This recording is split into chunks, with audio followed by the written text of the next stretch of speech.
I have done a lot of solo challenges on this channel over the years. I am telling you, without any irony, exaggeration, clickbaitiness, this is the worst one I don't know if it's I will ever do, but this one is bad. And you might wonder why. It's Abra. Isn't Abra a good Pokemon? Look at its stats. It has amazing special attack, amazing speed, but of course, you read the title, you saw the thumbnail, you know that actually Abra stats go from being the same as something like Mudkip, fairly okay Pokemon, to something like a Metapod. Because in this challenge, Abra will not be using any special attacks. And this is not the first time I've done this challenge, it's the fourth time. But for those of you who know about Generation 4 Pokemon, you will figure out very quickly why this is the worst time. And you know what? I don't need to set it up anymore. Let me show you why it is so bad. So these are the moves Abra can learn for level up. It's Teleport, a move that can't do any damage. On Route 202, there are 3 trainers that I must beat. Well, I can't beat them with Teleport, but don't worry. If we use up all our teleports, we can use Struggle, a physical move, so we can use it, and it's 50 base power. That's even stronger than Tackle. Great, right?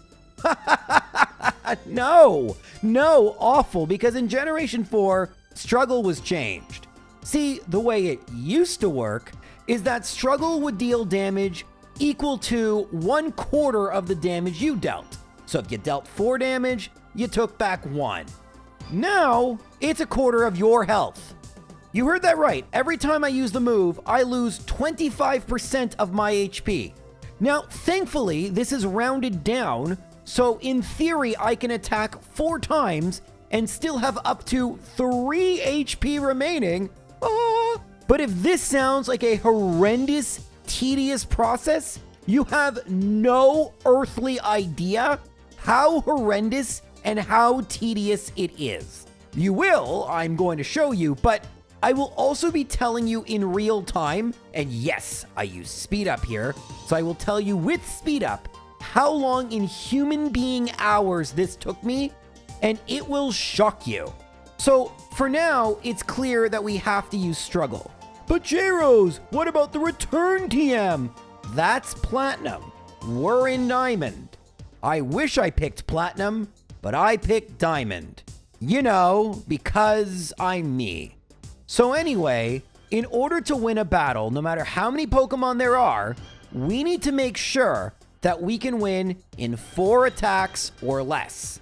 At first, even wild Pokemon were taking more than 4 hits with my fantastic base 20 attack. Finally, I find a level 2 Starly. Now, don't forget, these Pokemon attack me too, and I got a crit. My first experience points, all 16 points. But here's the thing you need to understand. I don't want these Pokeballs. No, I want potions. I can buy 10 potions and use them to heal. But after that, every time I run out of health, I need to go back to the Pokemon Center and then use Teleport 20 times. Now, maybe I'll have enough potions to get through the entire... I can't even get through that. No, I will not have enough potions to get through the entire game. So, you can start to understand how long this takes. It's very hard to articulate just how awful it is. So now I'm battling this Kricketune.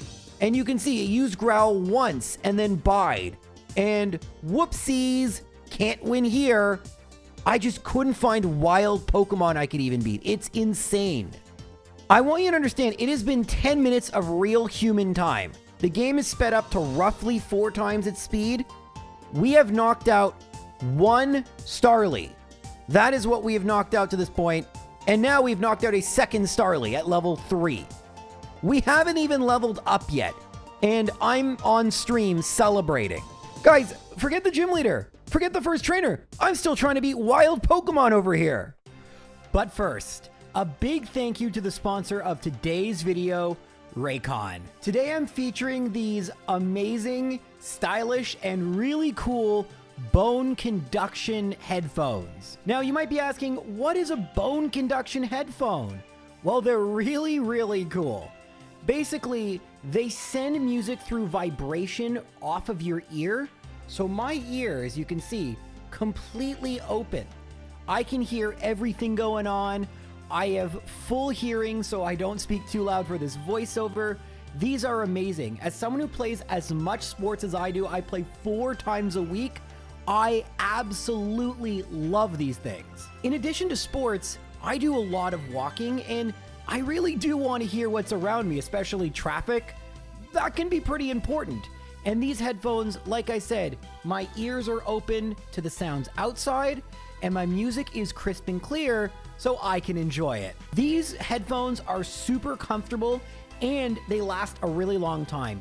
13 hours of battery life, IP68 waterproof and dustproof, which is perfect for sweat, rain, even sandy beaches, which I live in Canada. We don't have a lot of those right now. It's winter. But if I did, they would be perfect for that. And here's the best part. All this performance comes without a premium price tag. Raycon rivals the quality of other audio brands, but at a reduced cost. Over 3 million customers already love Raycon, and these headphones come with a 30-day happiness guarantee. So if you would like some bone conduction headphones of your own, good news, I have a promo code. All you got to do is go to buyraycon.com/JRose11BC to get 15% off. Thank you so much to Raycon for sponsoring this video. After 18 minutes, I battle youngster Tristan for a second time. I'm at level 7. I use struggle, tackle, struggle, nope. 18 minutes, and I can't beat the Starly because we can't knock it out in 4 hits. So, back to grinding against wild Pokemon. All right, another 2 minutes, only 2 minutes later. 20 minutes in, maybe we'll beat the first trainer, right? We're at level 8. Well, we get a crit, things are looking great. But then Growl, quick attack, and look at that. I have knocked myself out due to struggle. I only had 5 HP. Had I 6, literally 1 more, we would have won. And that's how I need to be thinking. Each struggle does 5. I must have more than 5 for my last attack. And here I don't. Can't win. Maybe I can at level 8. I don't know. Should I just go to level 9? I'm almost a half hour in. I want you guys to understand, Mewtwo can beat Red and Blue in this time. And I need to grind for a critical hit in order to beat the very first trainer at level 8. And look at that face of celebration. I have beaten 1 trainer, guys. Rourke is a rock-type gym leader. Oh my god. Now, this video would be like 10 hours long if I went into that much depth for each individual trainer.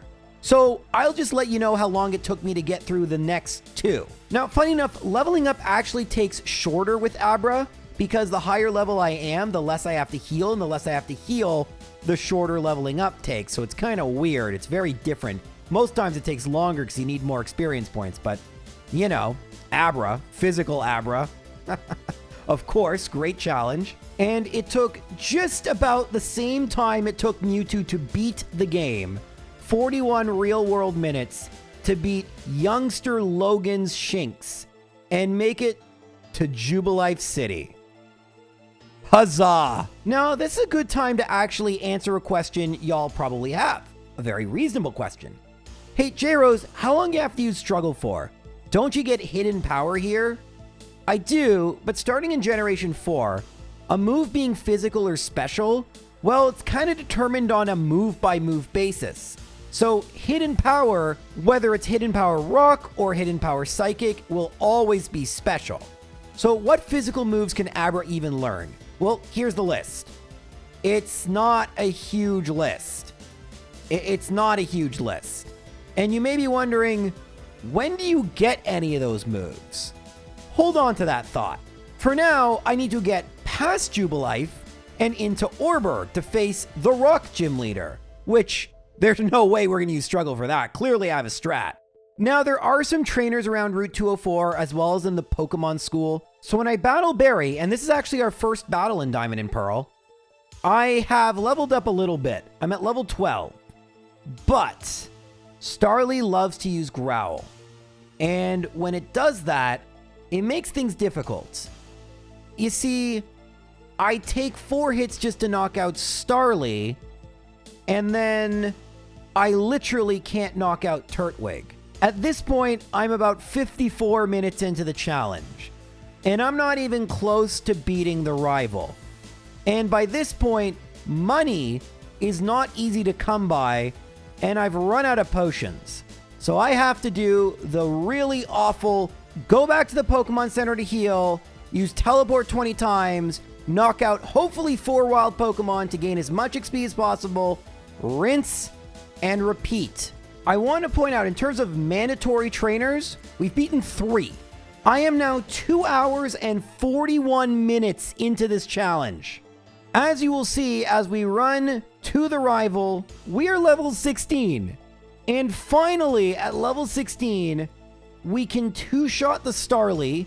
Yes, it's going to go for Growl, and that is expected. And now we need to grind for a critical hit. And only then, when that happens, with just 3 HP remaining, because at level 39, I'm losing 9 HP. And so it's been about 3 hours of streaming. We've just made it to Route 203. But all right, you know what? You're at a decent level. You beat the rival. Everything is good. You don't know. You have no idea. Let me show you my first battle with Rourke. 3 hours in. So here's Abra. I use Struggle. That's how much it does to Geodude. It uses Rock Throw. And there goes the battle. That is one of Rourke's 3 Pokemon. If you're wondering how in the world this is possible, you have no idea what I put myself through. I'm going to fast forward you another 2 hours and show you what I do. So here we have Abra with 49 health at level 21. We use Struggle once and we save because we were able to one-shot that Machop. That means I got most experience points.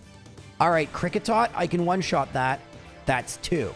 I have 49 HP, which is indivisible by 4. Again, I need to save because if we don't one-shot, we need to reset. Geodude, nope. Can't get a one-shot on that. And now Geodude again. Nope. Can't get a one-shot on that.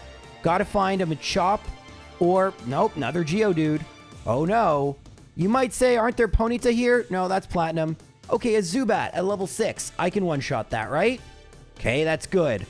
Now we got 1 more Pokemon to go. I didn't save. Hopefully that's not a big deal, right? We're 5 hours in, level 21. Want to point that out. And I'm taking you through this in real time so you can see what this process is like. I didn't mean to run from the level 6 Kricketot, but that's okay. I can save and make sure I don't make that mistake again. Level 6 Zubat. Perfect. We'll one-shot that with Struggle. We have 1 HP remaining. We're so close to leveling up. And now we run back to the Pokemon Center. We're going to speed this part up. Heal. And now we have to use Teleport. And Teleport. And Teleport. And Teleport. I mean, you get it. You get it. And I rinse and repeat this. Over. And over. And over.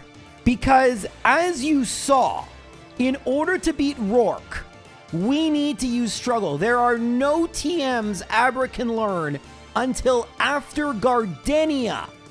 For the first 2 gym leaders, we need to use Struggle. And we have no money, no way to farm money. The Explorer Kit, it's in Eterna City. Sorry, Eterna City. Whatever. Doesn't matter. Point is, not where we are. No matter what you think we're going to be able to do to make this easier. And no, I don't use items in battle. If you're new, hi, I'm Jaros. I don't use items in battle. That's lame. And we're not lame. I'm just, well, insert adjective here.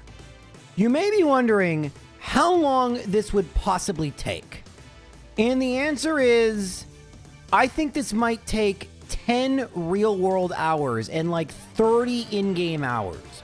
I mean, let's just think about what I need to do. I need to beat Rourke's Pokemon in 4 moves or less. That means I need to one-shot at least 2 of them. And then I can 2-shot the other one. What am I one-shotting? With Struggle? With an Abra? Why do I do this to myself? Why? Why can't I be the type of person who would just pick, let's say, Platinum? You know, in Platinum, Abra gets Return right away. I mentioned that. And there's a whole bunch of move tutor moves that Abra gets. I wish there was a universe where I wouldn't pick the most ridiculous game, where I would be happy doing this still difficult challenge in a difficult game, and I would just be satisfied. If only that world existed. I could just imagine it now. Hey everyone, how's it going? In today's video, we're going to be doing the 4th installment of my Can I Beat Abra with Just Physical Moves series. We're going to beat Pokemon Platinum with just Abra. Maybe in another universe, I would try this in Diamond and Pearl, but that would be an absurd challenge. The reason in Platinum this challenge is pretty reasonable is, for whatever reason, you get the TM for Return immediately. I mean, you actually have to lose to the first rival battle, but yeah, literally, the second you get the Pokedex, or the second after I should say, Rowan stops you and gives you the TM for Return. I believe this is the earliest TM in Pokemon history. So that's really cool and really fortuitous, because that's going to give Abra an attacking move in order to get by these first few trainers. With that said, Return is a weird move, and it is a normal move, and it's the only move we're going to get until after Gardenia. So I don't envision the beginning of this challenge being easy or anything, but I think it should be reasonable. The first indication this challenge might not be so easy is it took half an hour to get by Rival 2. You'll also notice I have attack animations on. I really like the animations in Gen 4 and above, and I feel they add something. They're not too flashy or whatever, and I think this challenge is not going to require too much grinding, but it's definitely going to require a little bit, because if it takes all the way up to level 13 to get past Rival 2, and yes, in Platinum this is actually the second rival battle, I'm a little worried about Rourke and his rock Pokemon. There are 2 trainers in Rourke's gym, and a good way to see if you measure up to Rourke is to beat these trainers. And you can see I'm not coming even close. Now, Return is a weird move where at its best, it does 102 base power of damage. However, that requires maximum friendship, which yes, you can just get from running around, but you also get it from leveling up and other things. So, by leveling up, we're not just getting stronger, well, literally our statistics are getting stronger, but our move is getting better, which is pretty cool. We actually come pretty close to beating this Geodude, which is pretty funny, but we're gonna have to level up just here north of Orberg. Thankfully, in this grass is one of the absolute best Pokemon to level up against, Ponyta. While they give speed EVs, which are bad, we'll get berries later to reset our EVs to get them to what we want. Look at that, 152 for a level 7 Pokemon. Ponyta yields crazy experience points. I don't know why. I don't care. Look how easy and painless. Plus, there's some Machop here, and Machop will give me attack EVs. I don't know if I'm going to need to EV train. I probably will, but that's something I can worry about a little bit later. For now, all I need to do is just knock out these Ponyta and get to a high enough level where Rourke is manageable. This could take a little while though. 45 minutes into this challenge, I'm at level 20 and battling Rourke for the very first time. It's not going super well. I mean, we get a crit, which is nice, but Rourke is using Rock Throw. It's pretty bad. Oh, one thing you may notice, I have the Oran Berry. Fun story about how I got that. I mean, first, Rourke has potions. He can also heal. So this doesn't go very well, and I need to reset because I want that Oran Berry. But sadly, you can't just get infinite Oran Berries like you can in Ruby, Sapphire, and Emerald.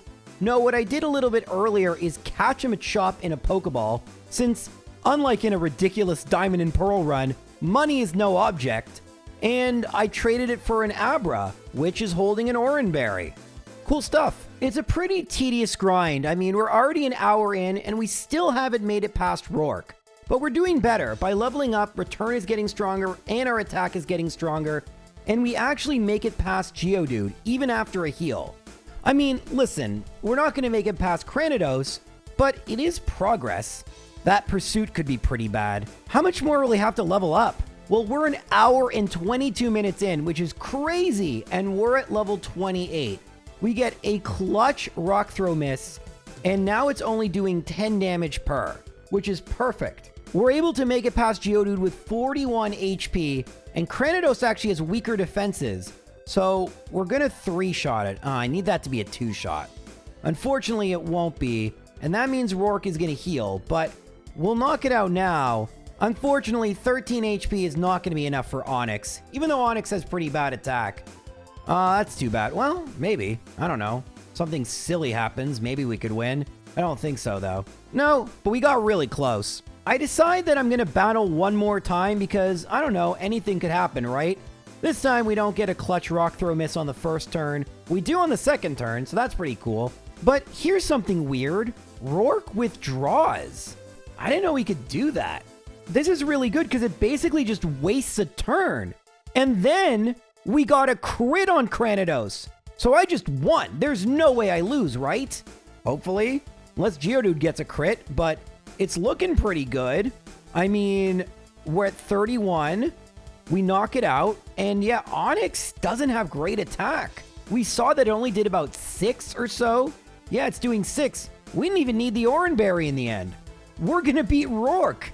All right, pretty nice. I mean, listen, it took quite a bit. I can beat most challenges in an hour and a half, let alone just the first gym. But hey, it's worth it for a really cool challenge. And we've made it past Rourke with Physical Abra. Plus, we're pretty over-leveled and our friendship is pretty high. So I'm going to anticipate the next bunch of the game not being too difficult. God, can you imagine I did this run in Diamond and Pearl? I'm pretty sure even alternate universe me would have given up on that, right? There's no way that's going to continue. The next battle of note is against Commander Mars of Team Galactic. You can see I've only leveled up one time. I one-shot Zubat, but the interesting thing is against Perugly. I made sure my Abra had inner focus, so I don't get flinched. Typically, synchronized is seen as better. Oh, wait, I lost. That's because of a crit, but we'll just battle again. Sorry, back to my monologue. Typically, synchronized is considered better and competitive, but for our purposes, it really doesn't help all that much. We don't really need to status the other Pokemon, but there are moves that flinch that are really annoying, so at least we don't have to worry about those. The next battle is versus Gardenia. I'm still using Return, but I don't mind. It's really good. I'm at level 33. Sadly, Turtwig goes for Reflect, which is like the worst move it could use, and then Sunny Day, which is also bad. Gardenia heals, and I can't really stall. I just have to knock this thing out. Of course, it gets a critical hit, which is annoying, and I'm not going to win. I mean, at least we'll see how much damage we do to Cherim, which is the second Pokemon, and, well, that's not great. But maybe Turtwig won't always go for Return. Sure enough, though, in the very next battle, it does. This time I don't get critted, but it really makes very little difference. So I try one more time, and this time it goes for Reflect, but I get a critical hit on the second move, meaning we make it to Cherim without taking any damage. We do very little to Cherim, but our special defense is far better than our defense, so Magical Leaf isn't doing too much. It then goes for Leech Seed as Reflect wears off, which means I knock out Cherim with Reflect. This brings me to Gardenia's final Pokemon, Roserade. I go for Return, half damage, Citrus Berry though, and Leech Seed recovery. I only think we could win if we get a crit. Sure enough! It's pretty good. I mean, you know, sometimes the luck be going your way. I had that awful Mewtwo run where I just couldn't get any luck, so I guess I was due. That's good. The next battle that might be difficult is against Commander Jupiter. I mean, once again, we got a Zubat. That's not a problem. Well, actually, we don't one-shot it. That is a problem. But the bigger problem is that Skunk Tank comes out next. We can steal its Citrus Berry, but it uses Night Slash. That is a 70 base power, same type, physical dark move, which of course, as you saw, is super effective. That could be an issue. Now, funny enough, I did have a way to get around this, but in the end, I didn't need to use it. I level up to level 35 to make Zubat a consistent 1-hit KO. Additionally, if Night Slash doesn't crit, I do tank one Night Slash, but the only way I could win is if I get another really clutch crit. That's 2 for 2 in clutch crits. And Skunk Tank, unlike what I'm used to in competitive, doesn't have Aftermath, and I just win. For the record, I had another strategy that would have worked, but It would have involved getting a TM from the old chateau, which I have, but didn't want to waste right now. So the fact I didn't need to is pretty good. It's pretty smooth sailing for a little bit, but the third gym leader in Platinum isn't Maylene, the fighting type gym leader, but rather Fantina, the ghost type gym leader. And considering my best move is Return, yes, I have Thief, but since my best move is Return, this might not go how I want it to. All right, so this is attempt number 1 versus Fantina. We do have Thief, so it's a super effective move, but it's only 40 base power.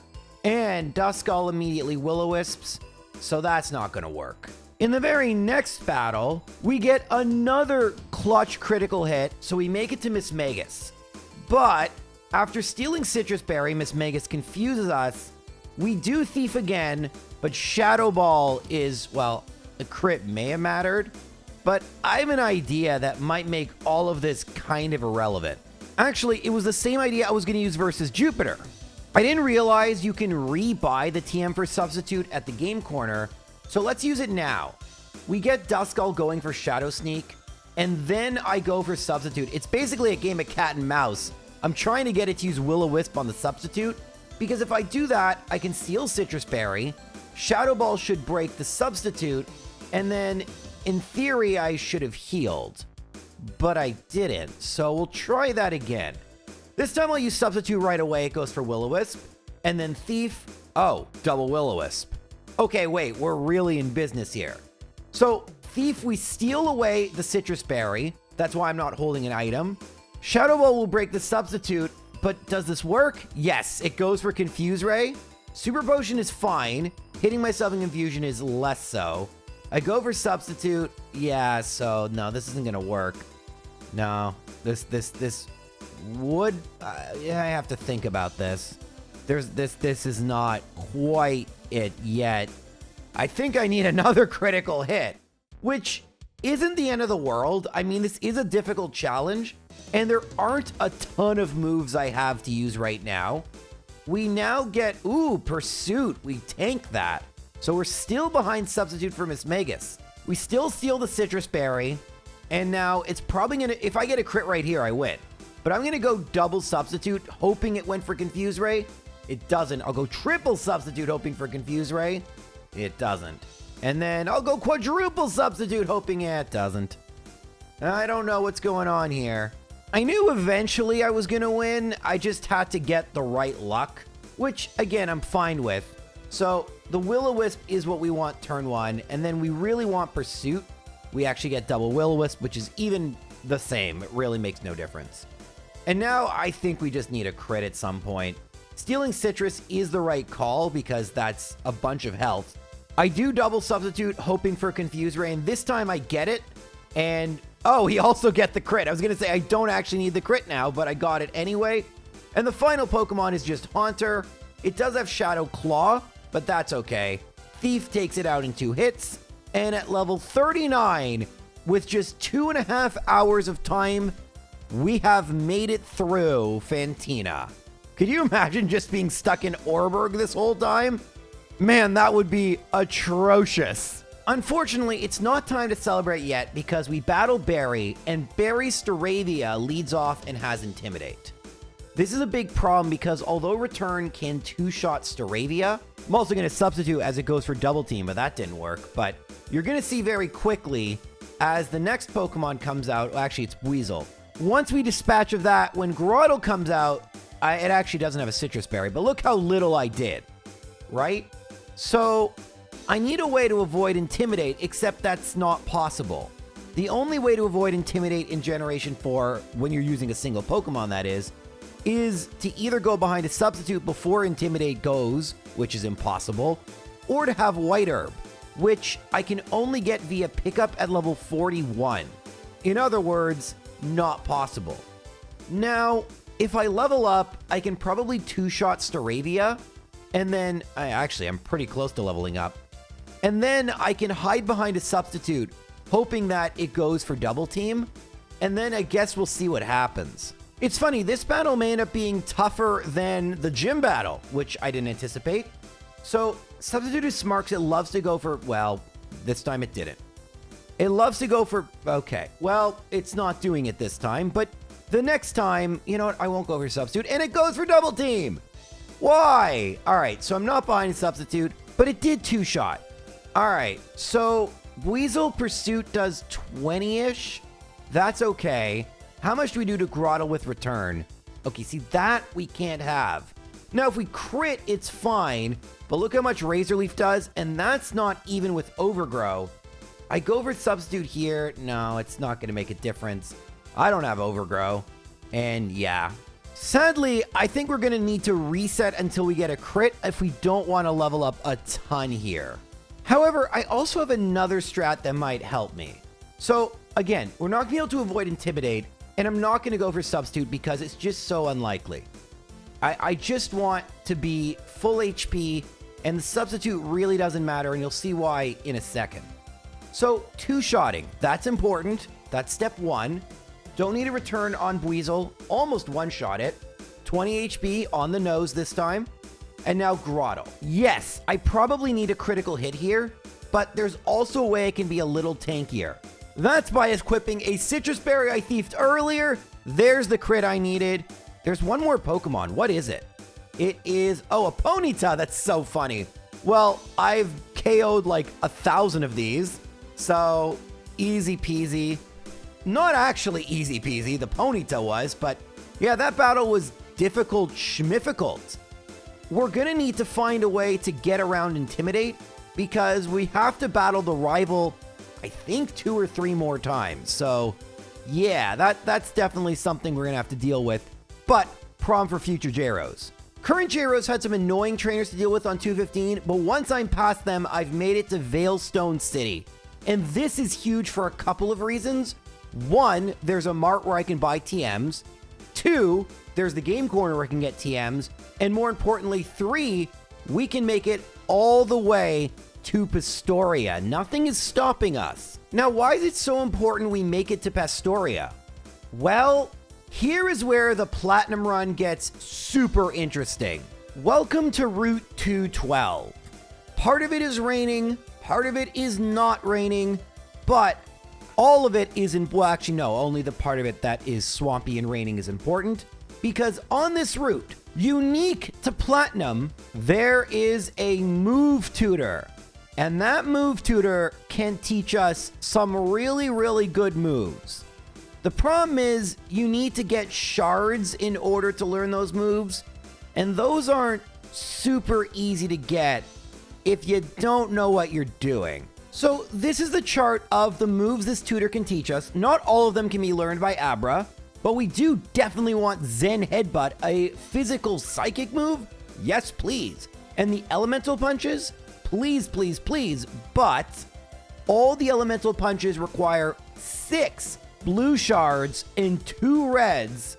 And then Zen Headbutt requires 4 additional blue shards, as well as 4 yellows. Meanwhile, I have 1 blue shard. So how are we going to do this? Because I want to do this right now. Well, the way I would do this as a kid was just go to the underground and spend literal hours, because the shards are very, very rare. So the underground really sucks for this. I spent literally 15 minutes, I got 1 shard. That is going to take me forever. So let's get a bunch of them really quickly. How do we do that? This guy. You talk to him, he gives you a shard.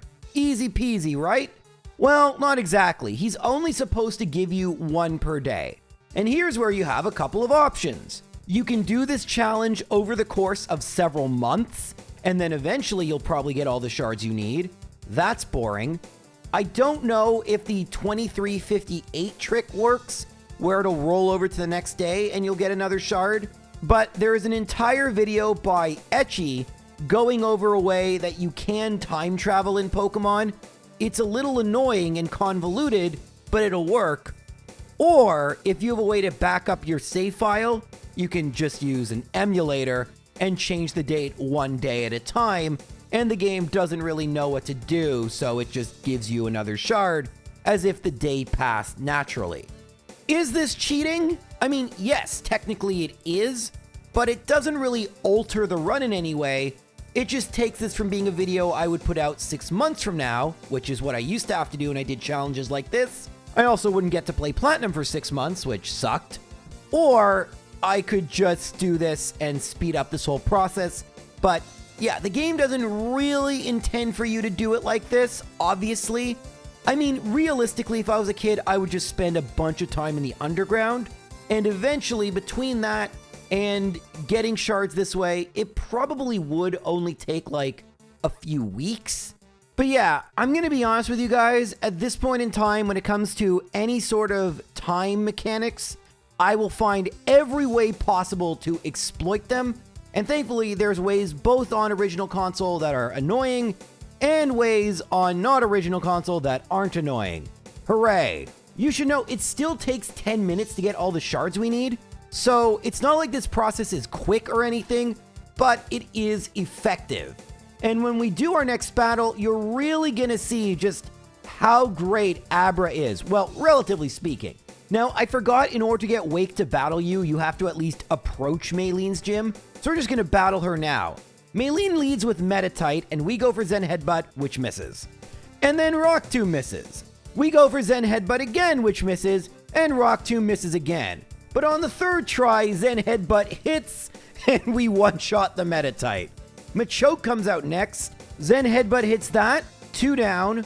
And then finally, Lucario, we have Fire Punch. And it's not a one-shot, but thankfully, neither is Metal Claw. Maylene doesn't even heal. GG. First try victory. This game is going to be a joke, right? Well, now we have to battle Crasher Wake. Well, actually, first we have to battle the rival, and again, we're hit by Intimidate. But this time we have Thunder Punch for Staravia. Still doesn't one-shot it, though. 2-shot is fine. At least we're going to have Fire Punch for Torterra. We still have Thunder Punch for Buizel. This does one-shot, even with Intimidate. Grotto, I go for Fire Punch. It's not even going to 2-shot. And after Withdraw, I don't think it's going to 3-shot. It has Bite, and yeah, it tanks it. I lose. I also forgot to save, so I had to battle Maylene again, but don't worry, I won. Thankfully, beating Rival 4 wasn't too difficult. It's the same thing what you saw, but Torterra cooperates a little bit more, and so I make it with 39 HP. Then I get Zen Headbutt to knock out Ponyta. I should mention that the Game Corner has a really useful item, the Wide Lens, which I will be holding throughout most of this run. This item is usually competitively useless, but for Zen Headbutt, it increases its accuracy by 10%, taking it from a 90% accurate move to a 99. In other words, 1 out of every 10 battles I'll miss, or 1 out of every 100 battles. I'd say that's pretty worth it. But now we have to battle Wake, and Wake leads with Gyarados, which while double weak to Thunder Punch, has Intimidate. I don't even one-shot with Thunder Punch. It goes for Bite, dealing a ton of damage, and now when his ace comes out, Floatzel, I mean, yeah. Now, in Generation 4, the AI can be somewhat predictable, so I did this battle a few more times, but I knew right away if we weren't one-shotting the Gyarados, this just simply wasn't going to happen. So I had to actually level up Abra quite a bit. This is disappointing considering all the moves I have, but it's important to remember I am still an Abra using a meager 20 base power of attack. Unfortunately, since I am so over-leveled, it's taking a really long time to level up, even though I have good moves and the battles are quick. But even at level 53, unsurprisingly, we don't one-shot Gyarados. What I was hoping is at least we could tank the attack from the Floatzel to see what's next. That's exactly what happens, but with Floatzel's Citrus Berry, it's going to be a 3-shot. So even though it doesn't go for Aqua Jet turn 2, don't know why it doesn't do that, but it doesn't, it didn't matter. There are a couple options I have aside from leveling up infinitely. One is the White Herb. I would need to go to the daycare and catch some Pachirisu, which are both annoying to catch, annoying to say, and only have pickup 50% of the time, and take a while to level up to 41 in the daycare. Or I should say, I can go to the berry guy on Route 208, I need a tomato berry actually, and then plant the berries, and then EV train. So what do these berries do? These berries will lower EVs in stats I don't want, like speed. Abra is plenty fast. And then I can reinvest those in attack. Now, obviously this would take about 24 hours if I weren't using time travel. But with time travel, they magically just grow up in seconds, and I can just rinse and repeat this as much as I want. Hooray for modern technology! This was not a quick process. You also have to go and KO like 100 Pokemon to get attack EVs. It's annoying, but maybe it'll be worth it. I'm at level 56, I'm battling Wake again, and I one-shot Gyarados. No White Herb needed. We don't one-shot Floatzel, but we might... Oh. Well, that's not what it did last time. Okay, that could be a problem.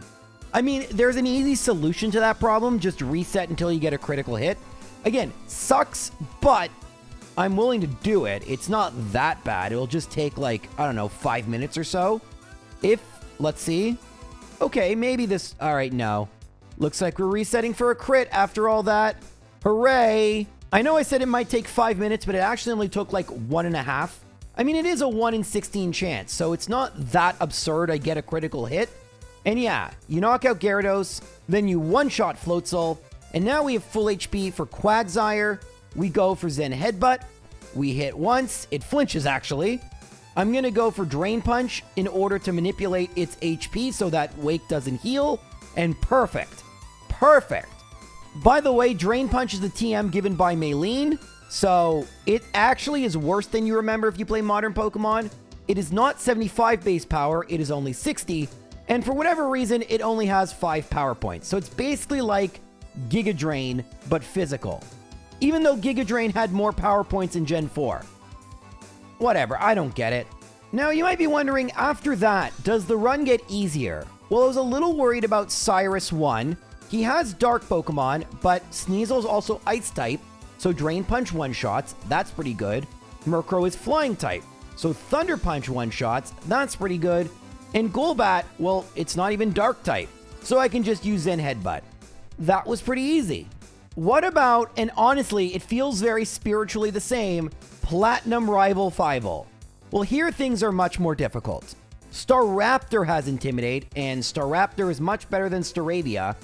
It's going to be a 2-shot with Thunder Punch. That's good, but I'm a little worried about Torterra. Heracross, we need to hit with Zen Headbutt, and it one-shots, even with Intimidate, so that's fine. Floatzel, we just dealt with one of you, and we don't one-shot, although it has Pursuit, not Crunch. The one I'm worried about, even though I just leveled up to 60, is Torterra. We have Fire Punch, not Ice Punch, and it does decent, but not a 2-shot. At least not quite. Very annoying. Yes, I could switch to Ice Punch, but I don't want to have to get more shards. Is there a better way? Sadly, not really. I mean, there are some things I can do a little differently, but if I really don't want to waste time getting a White Herb, which we might need for the final rival battle, or getting the shard so I can teach Ice Punch and then Fire Punch, or get rid of Thunder Punch, but I kind of need that for Floatzel. See the difficulty? Also, Drain Punch you can't get back, so I don't want to delete over that. Very annoying stuff. It is 4-move syndrome. We're experiencing this. We have so many great moves. We can only have 4 of them. And yeah, here, basically, I just go for Zen Headbutt because I wanted a flinch. It's a 20% chance to get the flinch, and I knew if I got the 20% flinch, it was far more probable than the 1 in 16 critical hit. So yeah, that's another thing we can do for a little bit of luck. It's not my favorite thing to do, but we're an Abra. I'm gonna do it. As I go to battle Byron, I should mention I've been having a lot of fun doing this run, even though it hasn't been the easiest. Everything you've seen, a single stream, under 6 hours. And I wanted to cap it off by beating Byron, the 6th gym leader. He leads with Magneton, and I go for Fire Punch. It one-shots, albeit critical hit may have mattered. Bastiodon, well, I've Drain Punch, it's double super effective, and thus it's going to 2-shot. It goes for Stone Edge, does decent damage, but Bastiodon doesn't have the best attack. And we're practically at full HP for the final Pokemon, Steelix. Versus Steelix, I go for Fire Punch. No burn, it doesn't do very much. Sandstorm, irrelevant. I go for Fire Punch. It goes for Earthquake, but I'm bulky enough that I'm able to tank it. And then he is going to heal. I have to go Fire Punch. Ooh, am I going to lose? Drain Punch. I need a little bit of health back. Ice Fang. Let's go. Wait, no, never mind. There's Sandstorm. It wasn't irrelevant. Darn it. Very close. That would have been really cool. This may not be Gen 1, but I still know how to manipulate the AI. If it sees KO with multiple moves, it'll randomly, I think, pick one, which is why I got Ice Fang and not Earthquake. As it turns out, Byron was not trivial. The Magneton, it did matter that I got the crit in the first battle, but that's okay because I do have Drain Punch, and if Magneton heals, I can just use a couple Drain Punches if I want to in order to restore my HP. But I wanted to make sure I had enough for Bastiodon. Now I'm going to be at full HP. I'd love Stone Edge to miss, and it does. Very good. However, it's also unlikely to get a two-shot with Drain Punch, which is actually fine because now the Bastiodon gets the heal instead of the Steelix. It will two-shot after the potion, which is pretty good. It was the Citrus Berry why it didn't. And then all I need to do is get a three-shot.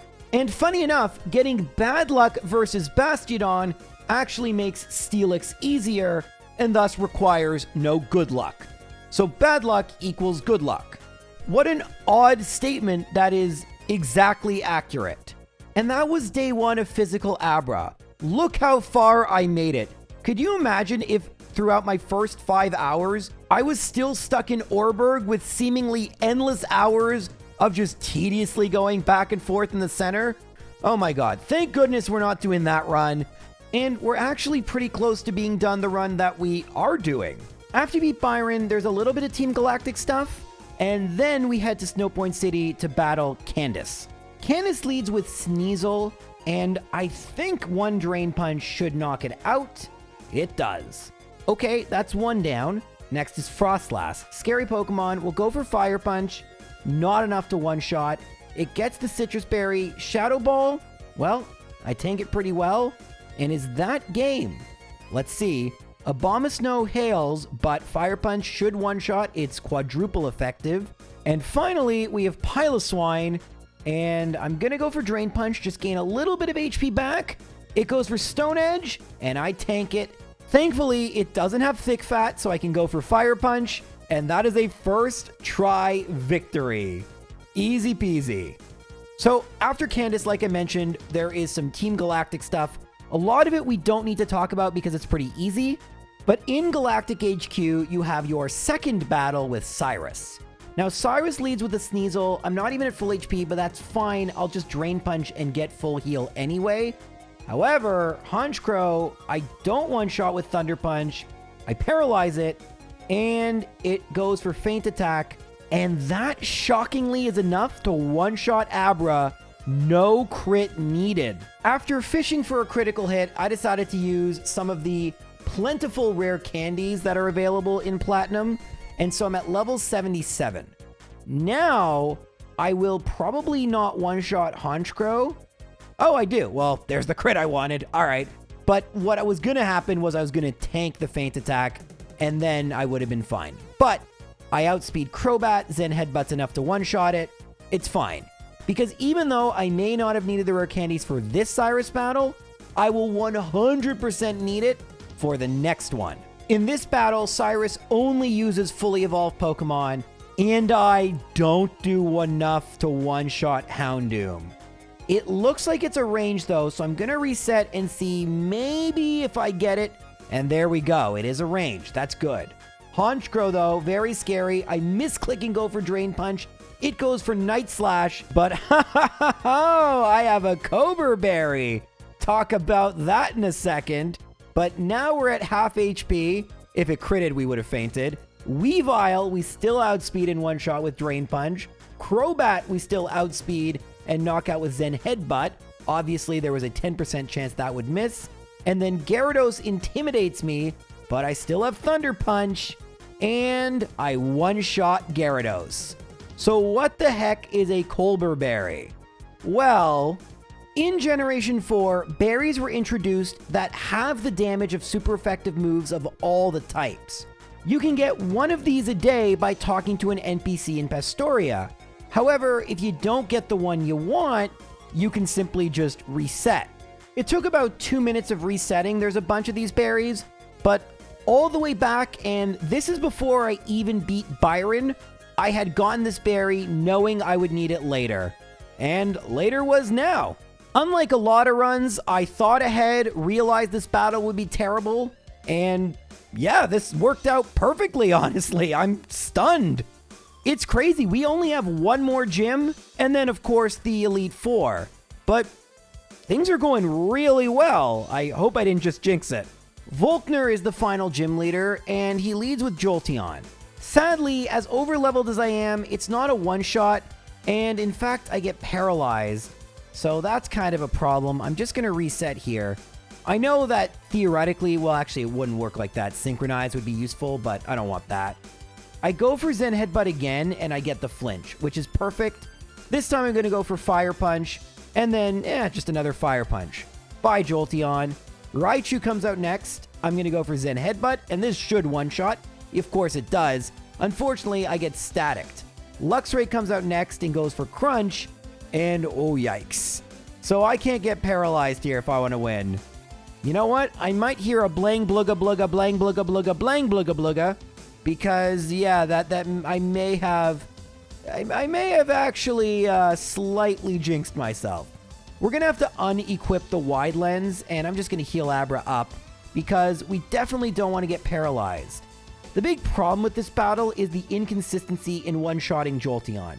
If we just one-shotted it every time, it would be great, but now we're having to rely on 20% flinches, which is irritating. Anyway, I'm hoping Raichu won't static me, but even if it does, I do have the Cherry Berry. This time it doesn't, which is perfect. I go for Zen Headbutt against Luxray, it goes for Crunch, which does a lot, but as long as I can one-shot the next Pokemon, we're fine. But it's Electivire at level 50, and oh gosh, it has Quick Attack. Alright, yeah, it's gonna be a little tougher than I thought it might be. I actually went to go level up. There is a bunch of things that I haven't done yet, such as Iron Island. There's a bunch of trainers here. And there's trainers all throughout the overworld I've left because I didn't know if I'd need to battle them now, but hey, we're gonna go to the Elite Four soon. Might as well level up. This took nearly an hour to do, and I'm at level 87, hoping I one-shot Jolteon. Still no, which is crazy, but just speaks to how bad Abra's attack is. Well, it looks like it's not a one-shot no matter what, which was really frustrating. I tried over and over again. Well, after doing some damage calculations, turns out I was just getting unlucky. It was actually about like a 40% chance that I'd one-shot it. Crazy. I don't know how it took that long. And I was hoping once I one-shotted it, I'd be fine. We don't get staticked. And now I really need a crit or a flinch. I get the crit. I mean, listen, it's what I figured I'd need to win, and I knew I'd be resetting a lot, but it's fine. Electivire goes for Thunder Punch. Ooh, I'm paralyzed. Wait a minute. Thunder Punch again? I could lose? All right. Okay, that was close. So even with the crit, we still had a tough time, so I can't take these last battles for granted. I may be super over-leveled, but the Pokemon I'm facing are stronger and stronger, and the AI in Platinum is no joke. Will I even be able to beat Cynthia with an Abra like this? I don't know. But you might be wondering, wait, J-Rose, why are you redoing the battle? Like, didn't you just win? Well, I was kind of curious what would happen if I didn't get the crit versus Luxray. I did spend like an entire hour grinding experience. I wanted to see what a non-lucky battle would look like. Well, what do you think happens? I get the flinch. And to make things even more ridiculous, I get the crit against Electivire. The game really wants me to win here, so I wasn't going to try again. The game is telling me it's time to move on, and I'm going to listen. All right, it's time for the Elite Four, but just like in good old Red and Blue, our rival is there to stop us, in this case, just before we're able to enter. And this battle is tough. He has 6 Pokemon, and Staraptor has Intimidate. Thus, Thunder Punch doesn't one-shot, Steel Wing is fine, we knock Staraptor out with Thunder Punch. Heracross is next, this needs to one-shot, thank goodness it does. Third Pokemon is Floatzel, does this one-shot? Oh, so close, but no. I get hit by Crunch, and then I just knock it out with Fire Punch, because why not? Now, Snorlax, I'm going to go Drain Punch. I restore a lot of HP. It goes for Body Slam and paralyzes me. I still outspeed it, which is hilarious. And it's going to knock me out with Crunch. Yikes on bikes. But that's okay, that's okay. Let's just try again. All right, take 2. I go for Thunder Punch. It goes for U-turn. No, that can't happen because that means it's going to come out again and Intimidate again. All right, battle 3. I'm ready. Let's just go for Thunder Punch. No U-turn, no U-turn. Ooh, paralyzed. All right, Aerial Ace is fine. Okay, maybe, just maybe. All right, hopefully this is a consistent one-shot against Heracross. Looking good. Perfect. And now, Floatzel, please one-shot it. I need the HP. I don't know. Oh, God. All right, well, gain a little back by Drain Punching, but yeah, I don't know what to do. Maybe Snorlax will go for Earthquake? No. It's a problem. Well, I just keep battling again and again. What can I do? I actually knock out Staraptor with Drain Punch, trying to get as much HP back. Heracross is always a one-shot, and hey, Floatzel can be a one-shot. Okay, wait a minute here. So now I'm full HP. Crunch, wow, that does so much. Even now, it's going to knock me out, but it goes for Body Slam, and I'm not paralyzed. So we've made it to Torterra, but with Fire Punch as opposed to Ice Punch, oh wow, even Ice Punch wouldn't knock it out, and it just went for Leaf Storm. What am I gonna do?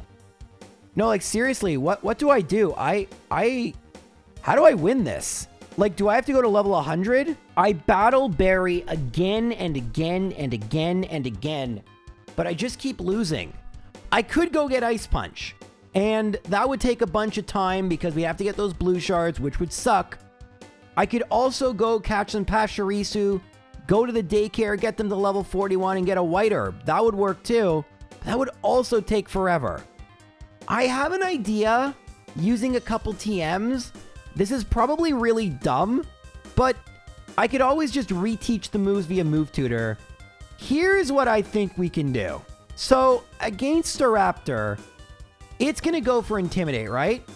I can go for Swagger. This gives it a +2 in attack. It hits itself in Confusion. I need that to happen. Now I use Psych Up, copying its stat changes, meaning I go from -1 to Staraptor's +2, aka Swords Dance. It hits itself in Confusion again, and now I have +2 as opposed to -1, a swing of 3, and I should actually sweep. We don't have Thunder Punch or Fire Punch anymore, but we do have Drain Punch and Zen Headbutt. And against Snorlax, Zen Headbutt I actually think does a little bit more, so we use it. Against Torterra, it still one-shots, and we make it for the first time to Rapidash. And guess what? Because we didn't use the White Herb, we have Wide Lens, and we just swept without getting hit a single time. Now, granted, I did reset until Staraptor hit itself twice with Swagger. I will admit it took a few attempts for that to happen, but the first time it did, we won. Now the question is, should I go back and get Thunder Punch and Fire Punch? Or should I just try this the whole way through? What I decided to do is save outside and then just see how this went. I didn't think it would go super well, but the strategy is pretty funny. The first Pokemon is a Yanmega, which does have U-turn, so we need to be careful. We go for Swagger, it goes for Double Team, but once we use Psych Up, that means we're +1 in speed, +2 in attack, and +1 in evasion. It hits itself in Confusion, we hit with Zen Headbutt, and I think that's a sweep. Scizor, we're gonna have to go for Drain Punch. We don't one-shot. X-Scissor! Darn. Darn, darn, darn. But we can find a way around that. We can find a way around that. Battle 2. Instead of using Swagger once, we could just use it twice. And then we'd be +4 in attack. I mean, it requires a little bit more luck, but it would work. Plus, it will use more Double Teams. So we get both Swaggers off. Ah, see, that can't happen. It uses U-turn. All right, Battle 3. We just need it to hit itself in confusion and not use U-turn, but I think if I use Swagger, it might prefer it. So hopefully it doesn't do that. Swagger. Okay, double team is actually theoretically good. We go for Swagger. Oh, we miss. But it hits itself in confusion, which is fine.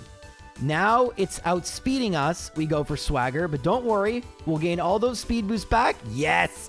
Just hit itself in confusion. Okay, we should be fine. Zen Headbutt hits, which is lucky, and we should be great. Do we one-shot Scizor? Oh, yes, we do. Although we got a crit, so we definitely did. That's a ton of damage. Vespiquen, I think we one-shot. We're +4. Oh, yes.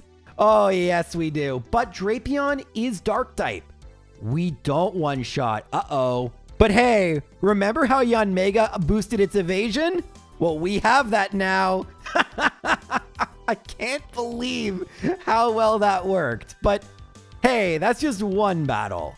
Certainly Bertha we would have needed Ice Punch for, right? Well, first up is Whiscash. We go for Swagger, and it hits itself in confusion. And I could do it again, but I'm not going to be greedy. Just go Psych Up. It goes Aqua Tail. We survive. All right, let's try this. We're +2. Does Zen Headbutt KO a Whiscash? Yes, it does. That's one down. Next out is Hippowdon. Now, I think I need to use Zen Headbutt and just knock it out. And that crit may have helped me do that. All right. Rhyperior is next. I gotta go Drain Punch. I need a bunch of HP back. Great healing there. Rhyperior misses with Mega Horn. What is this luck? And we knock it out with Drain Punch. Are we gonna first try victory this? Gliscor, I go for Zen Headbutt. And, okay, it doesn't one-shot, but it flinches. What is this? This is crazy. Oh, and it can one-shot. Nice. Finally, Golem, I go for Drain Punch. It doesn't one-shot again. Golem goes for Earthquake. Does a ton, but not enough to knock me out. And we have first try victory Bertha with this pseudo Swords Dance strat. Certainly Flint will cause this to burn out, right? Well, fun fact, Houndoom doesn't have a physical move. So I can use Swagger once, and I think that might be enough. It hits itself twice in confusion, which I didn't even need, and we knock it out. Rapidash is next. I go for Zen Headbutt. That's enough to knock it out. Infernape, we're super effective. Goodbye. Next comes out Flareon, and I go for Zen Headbutt. Oh yeah. And one last Pokemon remaining. Magmortar, level 57. Do we one-shot it? Yep. What is this? I can't believe how well this is working. All right, there are 2 more trainers left. Lucian will be tough because he has Psychic-type Pokemon, and we're using a Psychic and Fighting move. Do I have any better TMs I could use here? Not really. I mean, I could use like Secret Power, I guess, but I don't know. Nothing really jumps out to be great here. I mean, Psychic and Fighting, that covers most type combinations. We should be fine here. Let's go beat Lucian. So Lucian leads off with Mr. Mime. I'm going to try with 1 Swagger, and then, all right, hits itself in confusion. Let's go 2 Swaggers, and Thunderbolt's fine. Don't paralyze. Nice. And I think I can't get too greedy here. Thunderbolt, don't paralyze. Nice. Okay. So I'm +4. Is that enough? Espeon is next. I go for Zen Headbutts. That knocks it out. Next is Bronzong. Drain Punch is neutral. I doubt I'll knock it out, but I come pretty close. Calm Mind is calm fine by me. It's going to full restore, meaning I'm going to get back to full health with Drain Punch. And only 2 Pokemon remaining till we're at the champion. Gallade, which we knock out with Headbutt, of the Zen variety, of course. 99 accuracy. And Alakazam is no match for the mighty Physical Abra. I don't need no frickin' spoons. I got Zen Headbutts. But now some of you might be wondering something. Hey, J-Rose, I love your Zen Headbutt Drain Punch strat. It's great. Problem, the first Pokemon Cynthia is going to use is a Spiritomb. You have no way of hitting that. I saw your TMs. what could you possibly use to hit a Spiritomb? Well, let me show you something. Between battles, I gave my Abra a berry and taught it a new TM. First things first though, we gotta use Swagger on Spiritomb, and it hits itself in Confusion. And I gotta get a second Swagger, I'm pretty sure we need it. And Spiritomb hits itself in Confusion. I'm gonna go Psych Up here, and it hit itself in Confusion again. She's gonna heal here, so I decide to use Natural Gift. Natural Gift is a weird move that isn't even in the game anymore. It is a physical move whose power depends on the berry you have. It consumes the berry and uses an attack. Well, you can see as they're scrolling, depending on the berry I have, it can be of almost any type I want. For Spiritomb, I used a Greppa Berry, which is a 70 base power flying type move. And yeah, that knocked it out. Now we're +4. Zen Headbutt one-shots Lucario. Zen Headbutt one-shots Garchomp. Milotic, Zen Headbutt one-shots Milotic. Rose Raid were super effective. Remember, we're only at 90 accuracy because we had a berry. But Togekiss, I'm not gonna Toga miss. And Platinum Abra at level 92 beats the game. What an amazing, ridiculous strategy using Swagger, Psych Up, Zen Headbutt, and a niche move I never have used in a run before, I think. Fun fact, I discovered how overpowered Natural Gift was in an abandoned Feebas run from 2022. So, glad I get to show that off. What a challenging but fun run this was. It took 9 hours and 49 minutes of real time and 26 hours of in-game time. Not a quick run by any means, but not the longest I've done. I'm so glad I chose to do Platinum instead of something like Diamond. That would be just terrible. But that's all for this video. I'll see you all in the next video. Oh, what? Oh, sorry. I was just having a great dream that I was doing this Platinum Abra run. It's been 8 hours and 49 minutes, and I am still having to teleport away from Machop. Abra is already at level 31, and I'm gonna need to knock out Rourke's rock Pokemon in 4 hits. How high a level do I need to get to? And how long is it going to take? At this point, I thought it was really funny to show the battles at regular speed because, I mean, this is how fast the game actually is. Like, it's not sped up. This is not edited. I mean, it is edited, but it's not sped up. This is how long everything takes. Well, I lead off by getting a critical hit. All right, this is taking too long. We're going to speed up the footage, but I'm still playing this at regular speed. Next comes out Cranidos. And for Cranidos, I use Struggle. Remember, I have 4 hits, and I don't one-shot Cranidos. It goes for Leer, Rourke heals, and I knock out Cranidos, which is fine, but I only have 1 hit for Onix. Now, I don't think there's a chance even if I crit, I one-shot the Onix, and I don't, but hey, we get really, really close.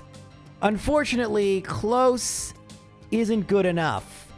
But after 9 hours of grinding, teleporting, healing, maybe we actually can get past Rourke? Well, at about the 10-hour mark, I need a crit against Geodude and I get it. Then against Cranidos, it's a range and I get that too. And then it's a range to 2-shot Onix and we get that too. Without Onix attacking us. There is no way I could ever do justice to how amazing this felt. Past J-Rose, have a go. Oh, I did it. It happened so quick. It happened so quick. When I tell you guys, this was one of the most awful, tedious challenges I've ever done, I'm not exaggerating. There is no way in a YouTube video I could possibly ever fully make you comprehend 3 streams of nothing but knocking out wild Pokemon 4 at a time, healing and teleporting over and over and over again. This was torturous. And you want to know the worst thing? We're not done with struggle. The in-game time reads 32 hours, 49 minutes. If I were to have done a platinum run, I would suspect it wouldn't have taken that long to beat the entire game. We have just gotten the first badge. How much worse can this get? Well, luckily, because, I'm at level 33, the trainer battles up to Gardenia proved to be not so tough. Now, one annoying thing about this battle is that struggle in a double battle, I can't aim it, but that's okay. So long as there are less than 5 Pokemon, Abra is fine. And thankfully, in the early part of the game, almost every trainer has just 1 or 2 Pokemon, including Mars. Now, all we have is struggle. We won't have anything till after Gardenia but that. But we one-shot Zubat. Perugly would have been a 2-shot, but it used its Oran Berry, goes for Scratch. I get my Oran Berry to trigger, and this is going to be close. I'm going to lose. Oh, I lost.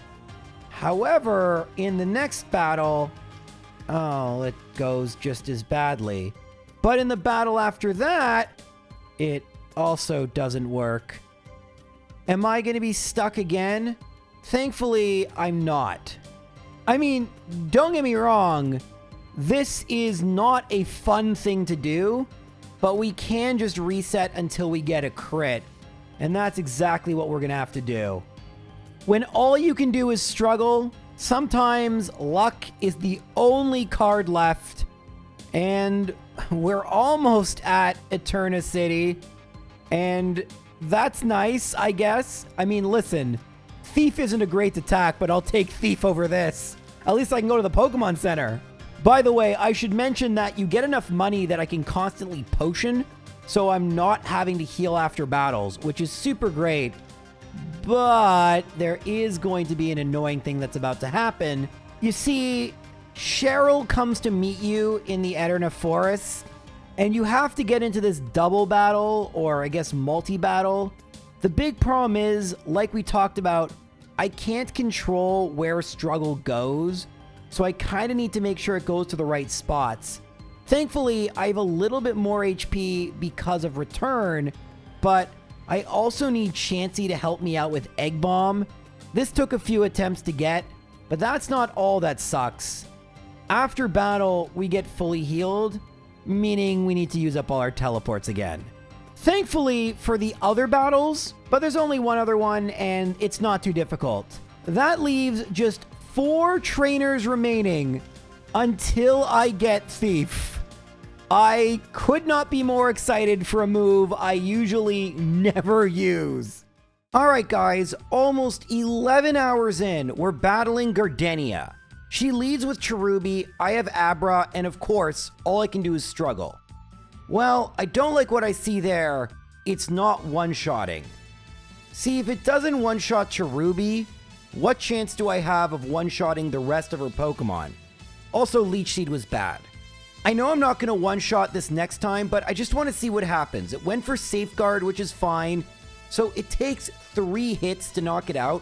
I have Oran Berries now, which is nice, but doesn't really change much. I don't really know what to do. I mean, I've knocked out her first 2 Pokemon. That doesn't really do me any good. Are we going to have to level up a ton again? Oh my god. Well, there's another strat I could try. Fishing for a crit against Cherubi. I got to do this battle a bunch, but eventually, well, not here, and not here, but eventually, it happens. So, now we have Turtwig. And we should 2-shot, right? Last time it went for Withdraw. This time it goes for Withdraw. And beautifully, we took it just out of healing range. But now her ace comes out, Rose Raid. It's going to be a 2-shot, which actually, I don't know if it's consistent, but Abra can do. But it seems like we're going to need a critical hit either against Turtwig or Roserade. That would give me a 1 in 256 odds if I really was going for double crits. I know that sounds absurd, but honestly, I figured it was quicker than leveling up via struggle. I mean, at level 36, it's gonna take forever since I still have no reliable way of knocking out a bunch of Pokemon without having to heal. And I will run out of money and potions eventually. Unfortunately, after about 20 or so resets, well below odds, I decide, all right, let's just level up a bit. And I'm back knocking out Pokemon in the grass, just like old times. The truth is, though, with berries, I don't really need to ever worry about healing. I might just need to plant some Oran berries, and then I can heal 10 HP at a time. If you know how to change the time, then it's pretty quick to hatch the Oran berries, and if you're smart about it, you can get 5 per plant, so about 20 per attempt. But that's only 200 HP, which is actually just over 2 struggle cycles. Oh, it sucks, guys. It sucks. The reason I even bothered leveling up at all is if I'm going to go for the 1 in 256, I don't want a range to, like, mess me up. I don't want it to actually be, like, 1 in 1,000. So that was the idea. Unfortunately, it's still really difficult. And actually now we do enough damage that Roserade will heal with its Citrus Berry. So I may have actually done more harm than good. You should know, I'm not just guessing and checking, by the way. I'm using a damage calculator. I know what my EVs and IVs are. So I'm aware of what would happen if I leveled up to certain thresholds. It's just how much time do I want to spend on either attempts and trying for the 1 in 256? Well, it might be worse than that. Or do I want to give myself better odds by just investing the hour or so? I discovered that at level 40, we might have much better odds. So I started attempts 12 and a half hours in. I don't need a crit anymore to one-shot Cherubi, and that's huge. Now I need Turtwig not to attack me, and it'll always be a 2-shot, and I'll have enough HP for Roserade if I get a crit. So I'm farming for 1 crit instead of farming for 2, but I get the 2. Sorry if that was either fast or the frame rate was choppy. I was going at hyperspeed just to get attempt after attempt after attempt after attempt. I didn't expect it to just take 2. 12 and a half hours in, guys.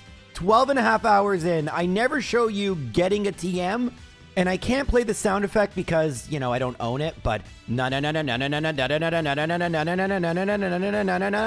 I have a move. Wait, go. Just teach the move. What are you doing? There it is. Go, teach the move. And Abra now knows Thief. Yay! A base 40 power dark move. Let's go! That said, and I don't want to curtail my excitement, the next difficult battle is against a dark type Pokemon in Skuntank. We may be over leveled, but we're still just Abra with physical moves. That said, I had an idea. I wasted power points until I only had 2 left. Then I thiefed away the Citrus Berry, and it went for Screech. Interesting. Why not go for Night Slash? Well, there it does. Let's try this again. Well, this time I don't one-shot the Zubat, so we're going to try this again. We get Smoke Screen. Is it always going to go for Night Slash? No. It goes for Poison Gas? What's going on, you may wonder? Well, let me tell you. See, there's a big difference between Diamond and Platinum that I haven't told you guys yet. It's something that makes runs in Diamond really silly. And that is all the trainers just attack randomly. All of them. The Elite Four, the Champion, every single one. That makes a lot of runs somewhat uniquely possible in Diamond because if we get bad moves against us, we just reset until we get better ones. Now, sometimes all the moves suck, and we've had many of those situations, but this has actually been something I've taken advantage of up to this point. Unlike Platinum, the AI is not consistent, and that makes it very difficult to plan against it, but also easy to potentially exploit. Funny enough, lost in all this, little did I know I would actually be using Struggle one more time. I never wanted to see that move again, but it was a good move there. Okay, another big difference with Platinum is which gym leader is next.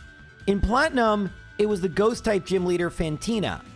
For us, we skip Fantina and go to battle Maylene. Before that, though, we get a second battle with the rival that is difficult in Platinum, but much easier in Diamond, where for whatever reason, Starly isn't a Staravia yet.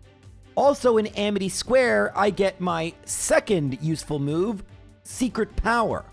Thankfully, we have a cute Pokemon with us, Pachirisu, and we're able to enter Amity Square and get it. And with Secret Power, not only do I win easily, but I don't even take any damage. Albeit, it's quite a bit easier without Intimidate. It's taken us 13 and a half real-world hours. I think like 40 in-game hours. And we finally made it to Veilstone with our 2 gym badges. This fight would be easy in Platinum with Fire Punch and Zen Headbutt, but of course, this is Diamond. We don't get those moves. So how in the world are we going to beat a Lucario with Thief, Struggle, and Secret Power? The answer is, we're not. At least, not with those moves. I have a whole new moveset to show you. First off, we got from the Lost Tower Return, which is base 102 and one-shots meta-type. Then against Machoke, we go for Return. It doesn't one-shot, but it goes for Brick Break because random AI, so we knock it out. And finally, may I introduce to you the piece de resistance, Natural Gift with a Bluckberry. In most playthroughs, this is one of the most useless berries in the game, but when using Natural Gift, it gave me a physical 70 base power fire-type attack. And we first try victoried Maylene. We've gone from battles taking 10 hours, then 2 hours, and now about 2 minutes. And by beating Maylene, we get a move that is huge for us, Drain Punch. It gives us a little bit of type coverage, and not only are we not going to be hemorrhaging HP due to Struggle, we're going to be gaining it back due to Drain Punch. We may not have a lot of different moves, but we sure as heck are going to optimize when and how we use them. And this is going to be incredibly evident against the next gym leader, Crasher Wake. Wake leads with a Gyarados just like in Platinum, and we're going to have to just take the attack drop. But I have a Pecha Berry equipped, which gives us a 60 base power electric type move, and it is just enough to knock out Gyarados in one hit. Unfortunately, that means no more Natural Gift, right? Wrong. Very wrong. We can now thief away Floatzel Citrus Berry and use a 60 base power Psychic type Natural Gift by consuming our Citrus Berry. Then we can use Drain Punch, gain a bunch of HP back, return, we knock out Floatzel, finally Quagsire. We really don't have many options here other than just using return, so we'll do that, and it looks to be a 2-shot. Mud Bomb misses. Oh, it's going to be a 3-shot. It goes for Mud Bomb again, which does nothing. I was anticipating a heal that never comes, so I went for Drain Punch. Didn't need to. Crasher Wake. He's not good. He is fake. And speaking of what's fake, Rival 3 still has a Starly. Alright, I wasn't trying to make a rhyme there, but like, it's notable. And this is huge because without that Intimidate, these battles are a joke. I mean, it's Starly, Weasel, Grottle, still Pre-Evolve, and Ponyta. Only the Grottle could withstand Return, not even a Psychic type move. So, yeah, there's a reason why people tend to prefer Platinum. Not me in this specific instance, I'm okay with this. What I'm a little less okay with is how I'm going to deal with Fantina. We don't really have a great moveset for her, and while Thief is super effective, it's really weak. She leads with Drifblim, which isn't great, and I go for Thief. It does over half, which is great. It goes for Minimize, And now Thief will knock it out, but because Thief is a contact move, I get dealt aftermath damage, which is not great. Next comes out the Miss Magus. This could be scary, but I'm going to Thief its Citrus Berry, and it just went for Psybeam. Gotta love Diamond and Pearl. I mean, just amazing design there. But here's a fun strat. I can go for Natural Gift, and I didn't even need the crit, but look at that. I got a Psychic move out of it. Going in with no item is better. I do like that we're genuinely using Thief, though, to steal items and then use them against our opponent. I've never done this before, and it feels super satisfying. The fact Citrus Berry is Psychic type, sure, I wish it was like 80 or 90 base power, but it feels like it was meant for this challenge, which is really insane.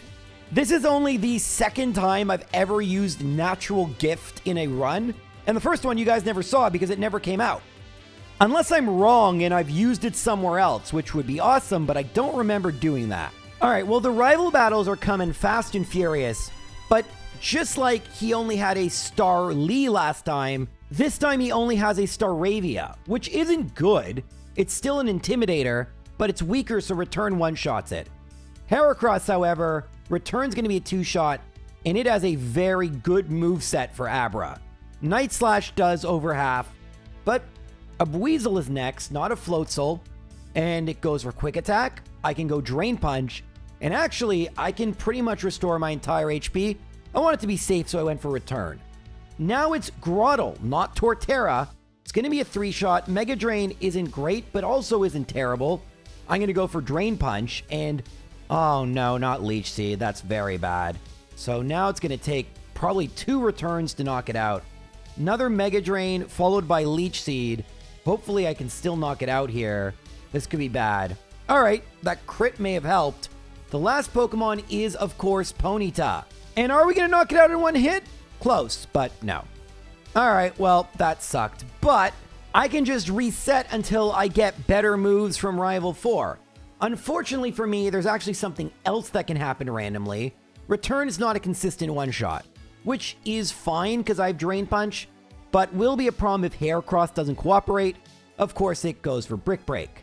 And then Buizel does go for Aqua Jet, but this time I'm more aggressive on Drain Punch, so I have more HP for Grotle. Then I use Natural Gift Fire type, which does a lot of damage. It goes for Bite. I go for Drain Punch because I'm not going to 2-shot it anyway, and then I go for Return to knock it out. Now it all comes down to what Ponyta does. A good move and we win, a bad move and we lose, unless we get a crit or something. No crit, Stomp. Oh, actually, never mind. We still win. So, yeah. It is what it is there. Definitely Rival 5 from Platinum is far more scary and interesting, but hey, I'm almost 15 hours into this. I'm fine with this just being done with. I want to do other challenges. Now, some of the gyms get an overhaul in Platinum. One of the gyms that is identical, as far as I can tell, is the Canalave gym, Byron's gym, but his team is a little different. He leads with Bronzor, which is not my favorite Pokemon because it's pretty bulky. I'm going to go for Natural Gift Fire type.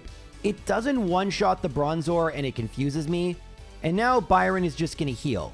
Part of why we go for Natural Gift early, though, is to consume our berry, and then eventually we'll just go for Thief. Oh, that's pretty bad. But we'll steal the berry off of Byron's ace, and then probably in this case not use Natural Gift, but just use the Citrus Berry. Steelix is next. We have to go for Drain Punch here.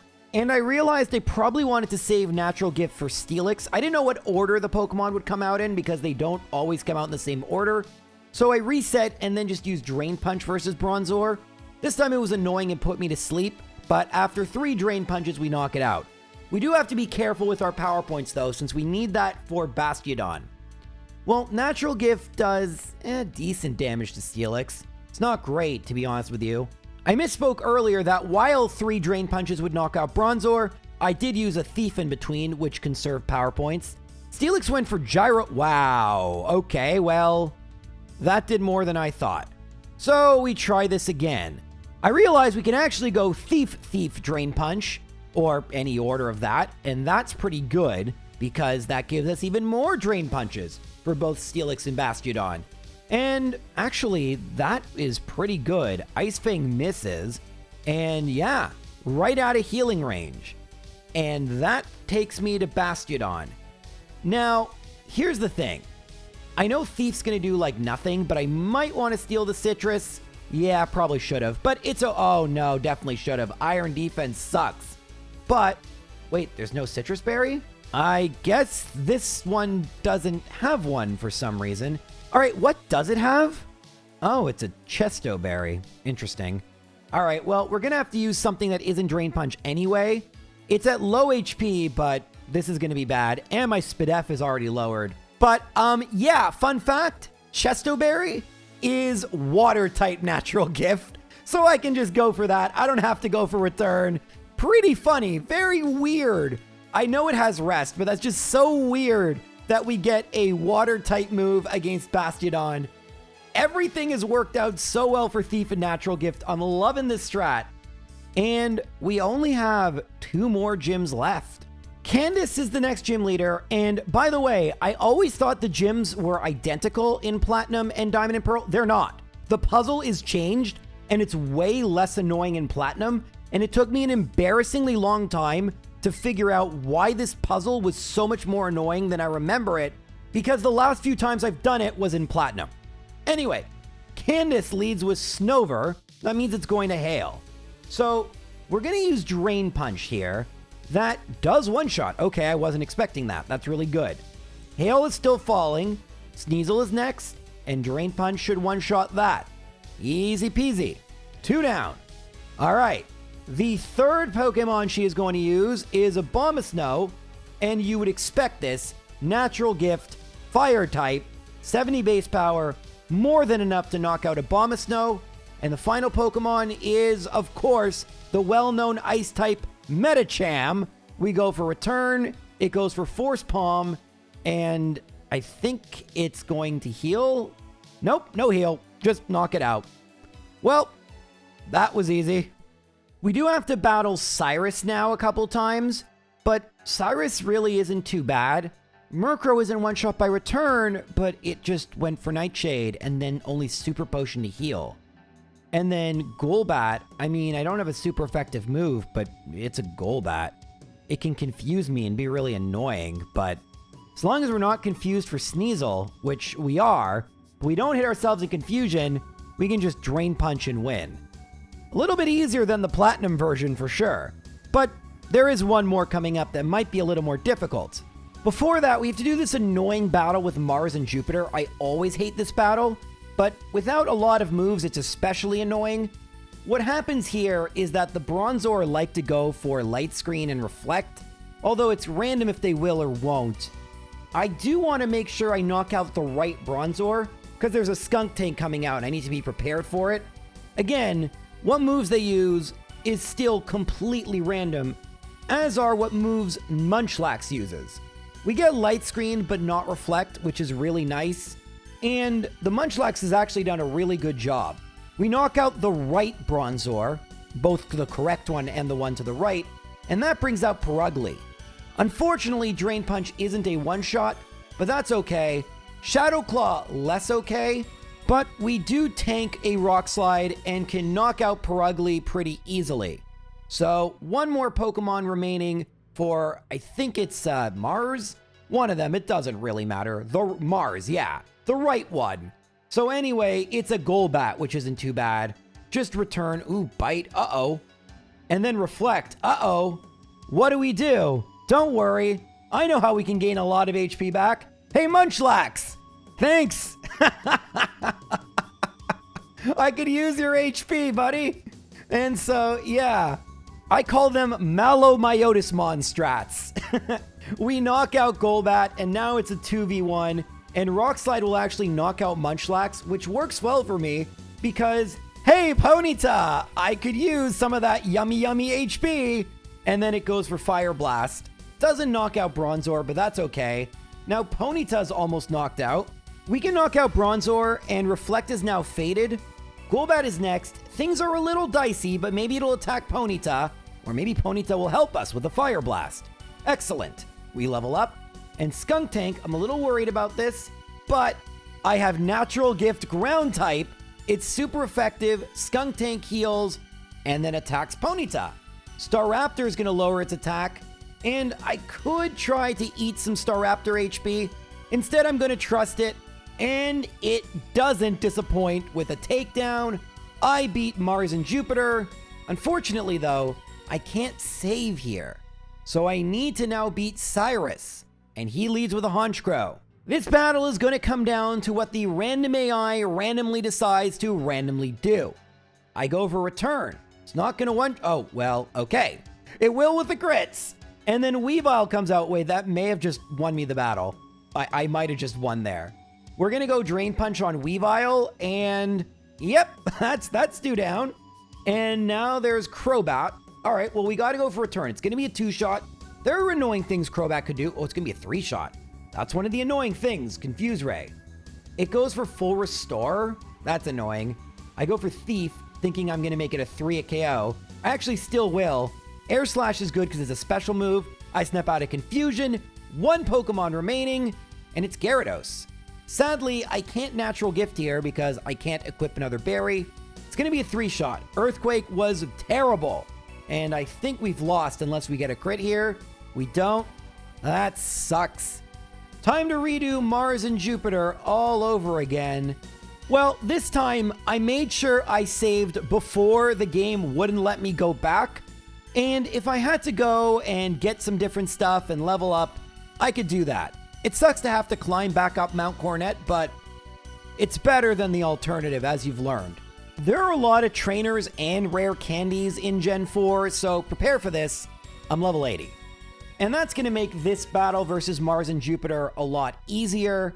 And so I don't even have to use Malomyotis Monstrats on Munchlax. I can just make it right to Cyrus first try. Honchkrow, we got lucky last time. This time we don't get as lucky. It goes for Drill. Oh my god. Well, that sucks. Take 3 versus Cyrus. We need Honchkrow to be not a jerk. Don't be a jerk. Embargo. Very much not a jerk. And so I'm just going to go for return and knock out Honchkrow. Easy peasy. Weavile, we know it's going to be a 1-shot. Very easy. Crobat's now going to be a 2-shot. Very easy. That gives us tons of HP for Gyarados. But look at this. I saved Natural Gift, made sure I had an electric type berry, meaning if you noticed, I didn't use Natural Gift versus Skunk Tank, and yeah, that proved to be the right call. Cyrus can go cry into his cylinder. History buffs, anyone get that reference? Maybe like 2 people did. Doesn't matter. We have 1 more gym leader left, 1 more rival battle, and the Elite Four, plus the champion. So a bunch of battles, but hey, how bad could they go, right? Volkner is pretty different from Platinum. He leads with Raichu because no Jolteon, and we 1-shot. No, we don't. I thought we would. Okay, that sucks. Well, we're going to 2-shot it, but that also is pretty bad because it gives more opportunities for static, and we don't get staticked. Well-known electric Pokemon Ambipom comes out, and we're going to go for Drain Punch, and then it goes for Baton Pass into Luxray. Okay, we're going to go for Return here, and then it's going to heal. It goes for Crunch. That is the one move I was worried about. It's okay, I can go for Drain Punch. Even if it goes for Crunch again, we're fine. It goes for Charge Beam, which, a good move, not in this circumstance. Sorry, Volkner, try again.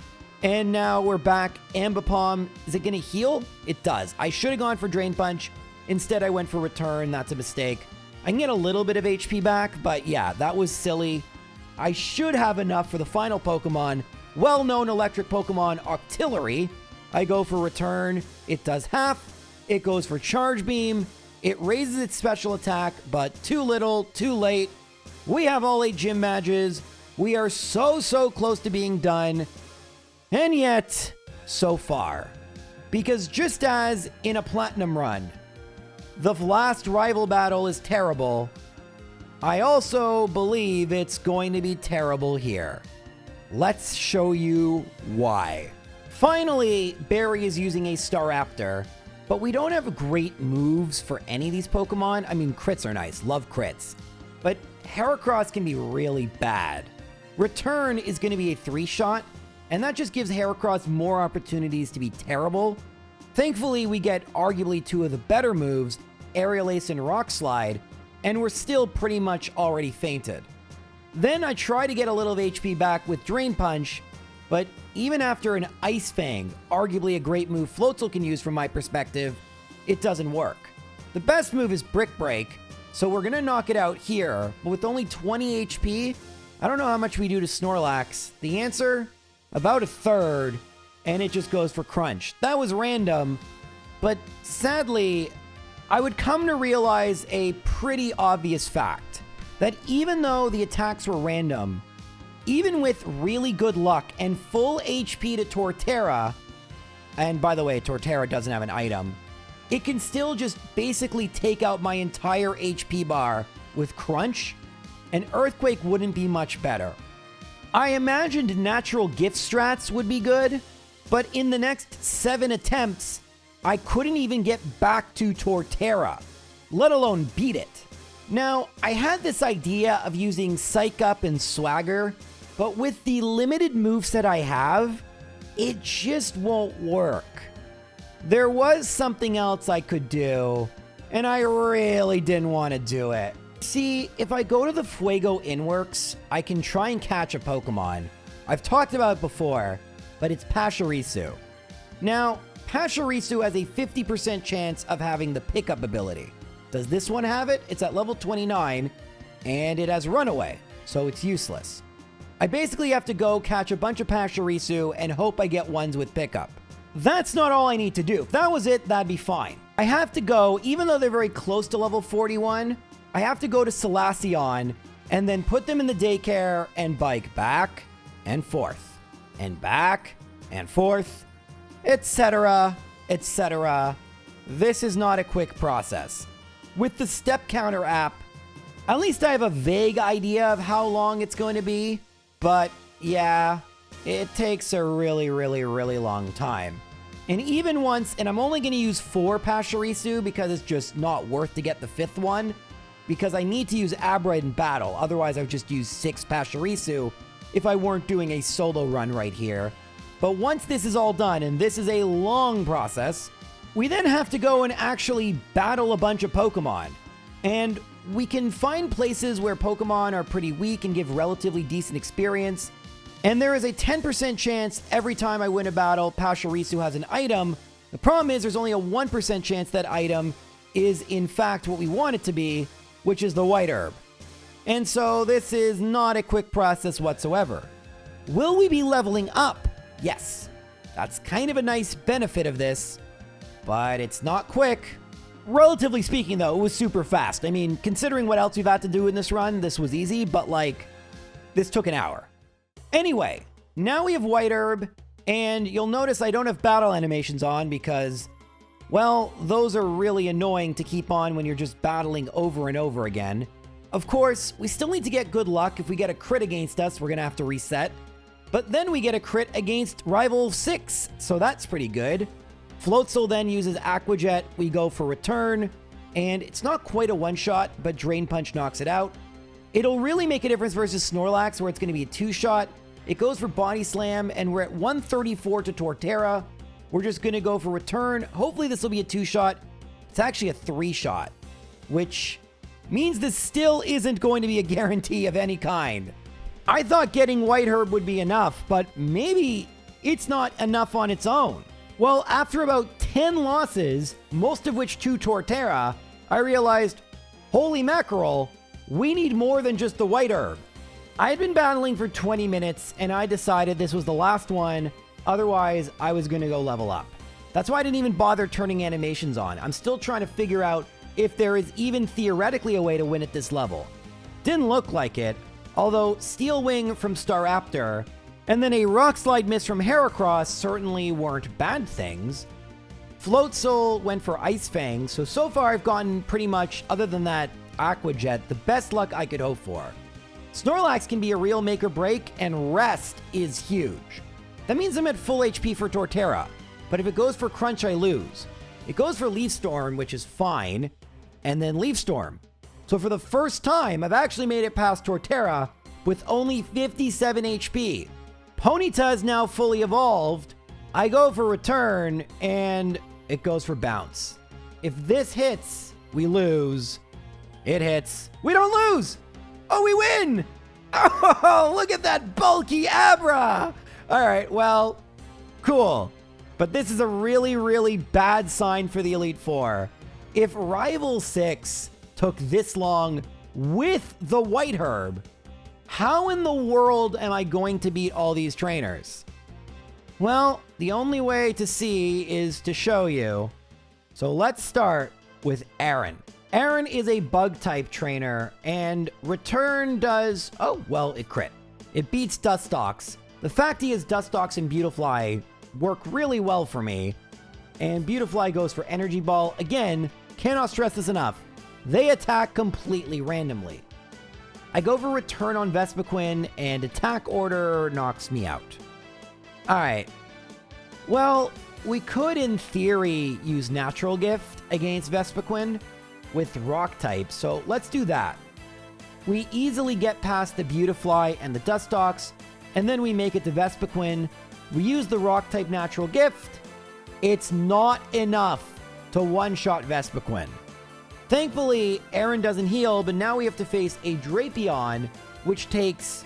how many hits is this going to take?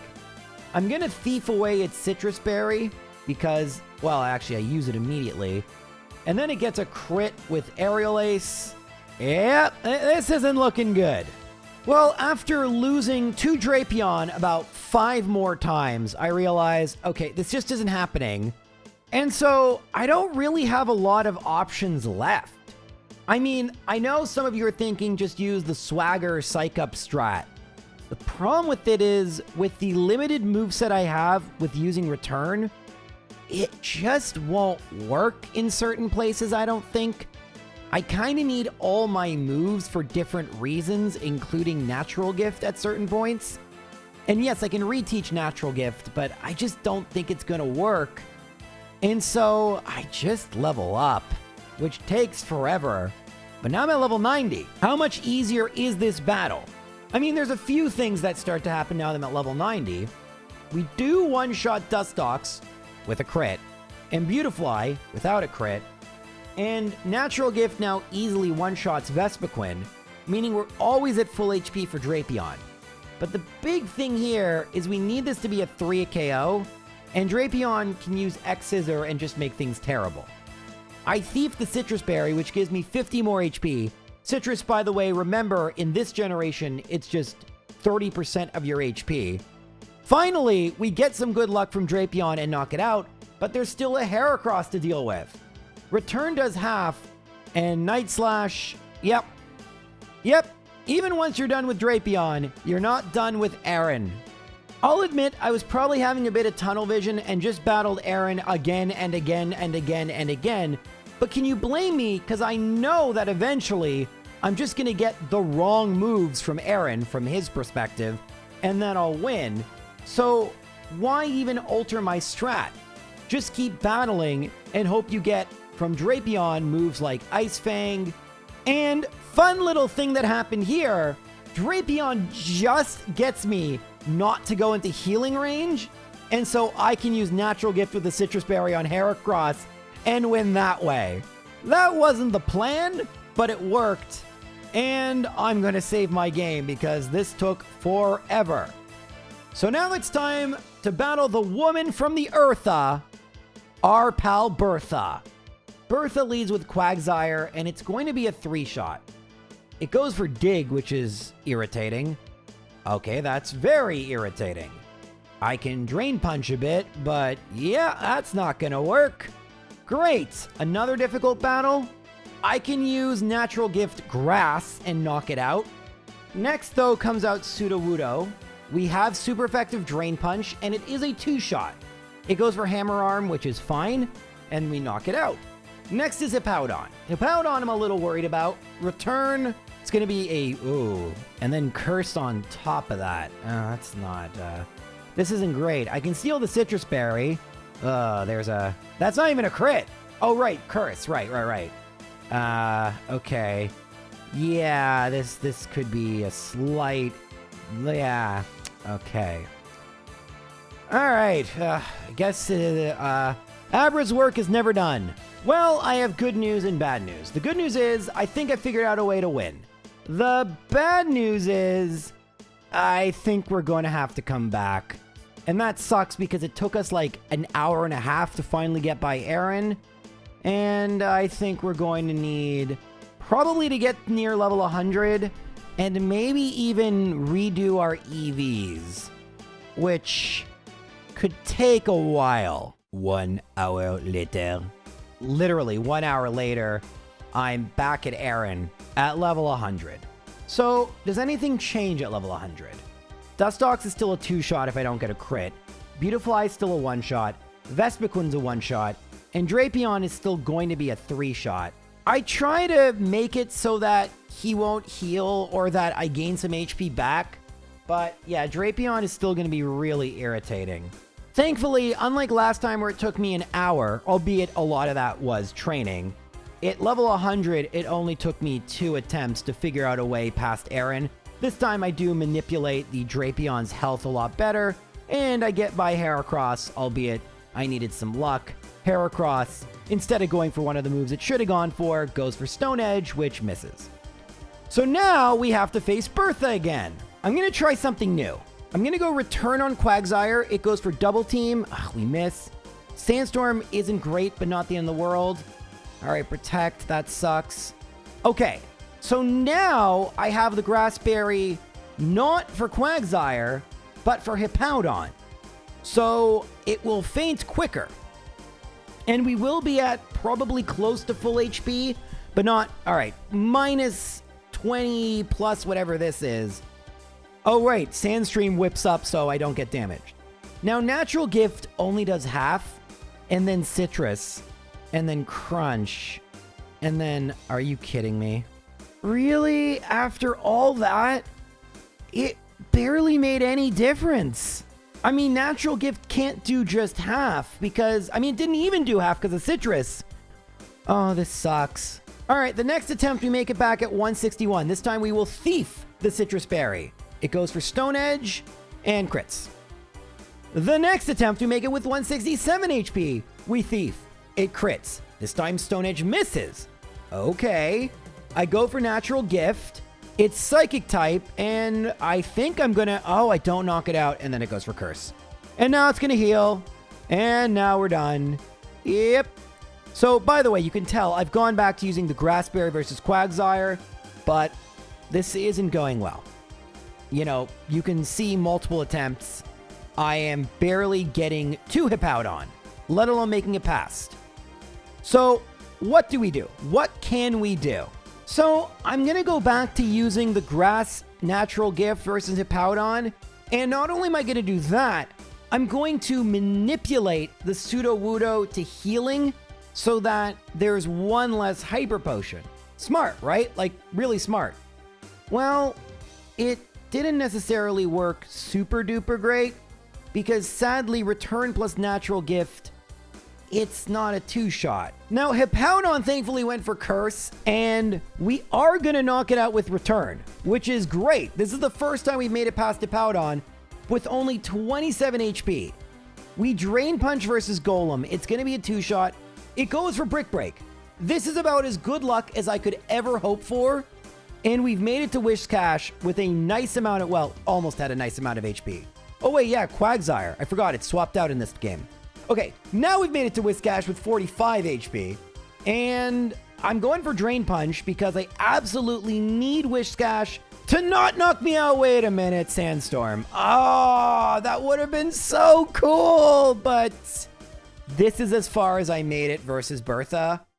And I decided, all right, enough's enough. I've tried to do this different ways. There's one other thing I can do that may make a difference here. And let's just go and do it. And that is, I have to find a freaking Munchlax. So in order to understand what I'm doing and how to find Munchlax and why this sucks, let's talk about honey trees. These yellow trees can be slathered with honey, and 6 hours later, a Pokemon will appear. Now, the Pokemon is determined the moment you slather the honey, and you won't know what it is until it appears 6 hours later. This is a problem because in theory, we would just go in front of a tree, reset over and over until we got Munchlax. That unfortunately won't work. Additionally, there's only 4 trees in the entire game where you can even get a Munchlax at all, and of course its encounter percentage is 1%. This is why many consider Munchlax to be one of the worst Pokemon to catch of all time. We, however, are not going to cheat per se, but we are going to stack the odds heavily in our favor. Because using time manipulation, we can simply lather the tree, skip 6 hours ahead, see the Pokemon, reset over and over. And additionally, nowadays there are calculators that determine what your Munchlax ID is. We didn't necessarily know this at the time, but the Munchlax trees are based on your trainer ID, which you'll know, and a hidden secret ID value, which is unknown to you. If you put your game in a save editor, you would find out your secret ID and all 4 of your trees. However, I just use my trainer ID and put it into one of those websites, and so I know where my Munchlax trees are, and this is the one that happens to have Munchlax for me. The other one is the one just to the east of Canalave City, by the way. After doing this for a literal hour, finally, Munchlax appears. I was so excited. Look at my reaction. I'm so excited, except that's not exactly what happened. Munchlax didn't appear. I, for the first time in JRO's 11 history, decided to manipulate something. So here's basically the story of what happened.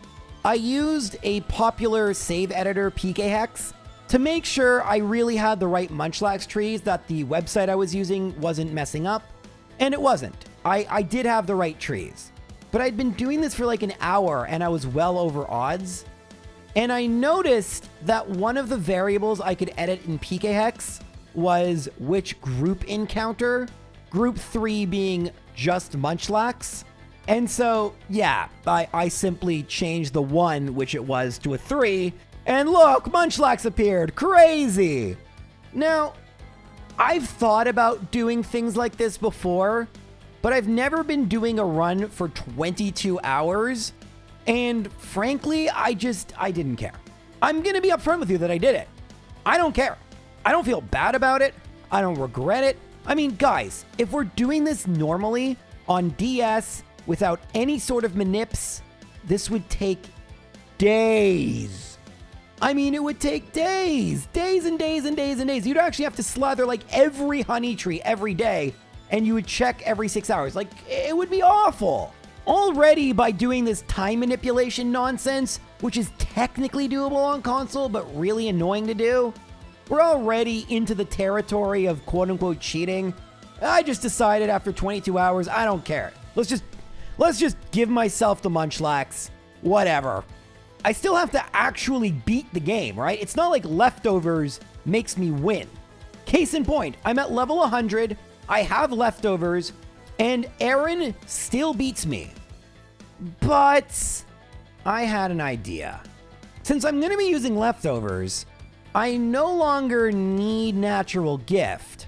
And there's a few TMs you can get from the Game Corner, including one I've talked about for a while, TM90 Substitute. Substitute and leftovers are a really overpowered strategy, because not only do they block status moves that the AI will still go for, but they'll block a very powerful move like Attack Order, and then I'm behind a Substitute. It basically gives me leeway, and especially in Diamond, where the attacks are random, I can take advantage of the AI just doing dumb things. Did it take still a couple attempts to beat Aaron? You betcha. And you can see I'd been doing other things because I had turned animations off. A big no-no. But I think this will work well versus Bertha. It may just take a few attempts. Alright, Bertha, let's go. Quagsire v Abra. We're gonna go for Substitute, and it went for Protect, which is perfect. Leftovers slowly heals, Return should two-shot, protect fails, and there's those animations. I like animations in Gen 4 and 5. I just think it makes the video look better. I've said that before, but it's true. We're basically at full health for Sudowoodo. It goes for Sucker Punch. And that's not great. That's something Sudowoodo was doing a lot, and it really sucked. Another thing that sucks is I actually don't want to crit there, because now I have to substitute or not substitute versus Hippowdon, and Hippowdon's the big reason I wanted substitute. So it's not surprising I lost. I also forgot to save in front of Bertha, but I beat Aaron again, which is a really good sign. But guess what, guys? Despite everything I had done, all the battling, all the leftovers, all of that, I still lost to Bertha again and again and again and again. This was infuriating. How can I not just win? What do I need to do? Well, I had one more trick up my sleeve. And it was something I had been thinking of doing for a while. I've had this TM sitting in my inventory for a while. And with Substitute, we can sub out our pitiful base 60 power Drain Punch for one of the strongest moves in the entire game. Okay, stop that. One of the strongest moves in the entire game, Focus Punch. I have used this move before in various solo runs, but here's what it does. It's 150 base power. It is a one-turn move. However, if you're attacked, it fails. If you're behind a substitute, however, you can't get attacked, and thus it will always succeed, even if the substitute breaks. And so that is what I think we need to use to win here. Because we go behind a substitute, we use Focus Punch, it does a ton, and then when we're not behind a substitute, we go for a turn. Is it a guaranteed victory? No, it is not, as you can tell by the fact I just lost. But in this next attempt, we get by Quagsire. We Focus Punch the Sudowoodo. We Focus Punch Hippowdon. I then decide I have a risky play. I decide to go for a turn. As we've done many times, I get the clutch crit, make sure I'm behind a substitute for Golem, knock it out with base 150 power Focus Punch, get some good luck versus Whiscash, and for the very first time, we have made it to the third member of the Elite Four, Flint. Allegedly, he specializes in fire Pokemon. This is a very old joke because Diamond and Pearl suck. Anyway, we're going to go for Substitute, and Rapidash goes for Bounce. This isn't great because Bounce will knock out our Substitute, and then it happens again. Finally, though, Bounce can miss, and it does. I go for Focus Punch. It goes for Solar Beam, and unlike Solar Beam, Focus Punch is a one-turn move, so I knock it out. Next comes out Drifblim. This is why I needed to make sure I had Thief here. This Pokemon is why I couldn't just use Swagger and Psych Up, because, well, I guess we could have deleted Return, but that would have had its own set of issues. Why in the world does he have a Drifblim? But thankfully, we're able to thief it out of existence, and then we return on Infernape, and then, oh, it knocks out our thing. I should have gone Focus Punch. All right, hopefully, okay, we knock it out there. I sub after Lopunny comes out. Fire Punch isn't enough. Focus Punch works. I'm still behind the sub, so I can Focus Punch Steelix, which misses. That's perfect. Focus Punch will not knock it out, but comes very close. And it is a first try victory versus Flint. That feels really good. The final Elite Four member is Lucian, Psychic type. We do have moves that are regular effective and a super effective move in Thief. This could work well, although Focus Punch probably won't be very useful here. All right, Mr. Mime versus Abra. Let's go behind that Substitute. No reason not to. Goes for Thunderbolt. Not enough to knock out Substitute. I'm just going to go for Return because I really don't have another play here. Not enough to knock it out and Reflect. That sucks. So now we're going to just stall a bit, go for Thief. Kind of want to delay knocking out Mr. Mime. And after it knocks out Substitute, I'm already back to full HP. This is why Substitute and Leftovers make such a great duo. Light Screen is useless, and I think there's only one more turn. Oh no, it wore off. Great. Girafarig is next. I go for Return against Girafarig. It's not quite a one-shot. Shadow Ball sucks. I think I'm just going to knock out the Girafarig, and I do so with Thief. Bronzong isn't going to be fun. So I think we're going to want to go behind the substitute, and it goes for Earthquake. All right, that's not great. Let's go behind another substitute. It goes for Earthquake. Another substitute. Okay, Calm Mind. How much does Focus Punch do? It's going to be useful here. It goes for Gyro Ball. Wow, Bronzong might be a problem. And, okay. Oh, right, it has the Citrus Berry. I should have stolen that. Wait, I can't steal that because I have leftovers. All right, it goes for Psychic. That's good.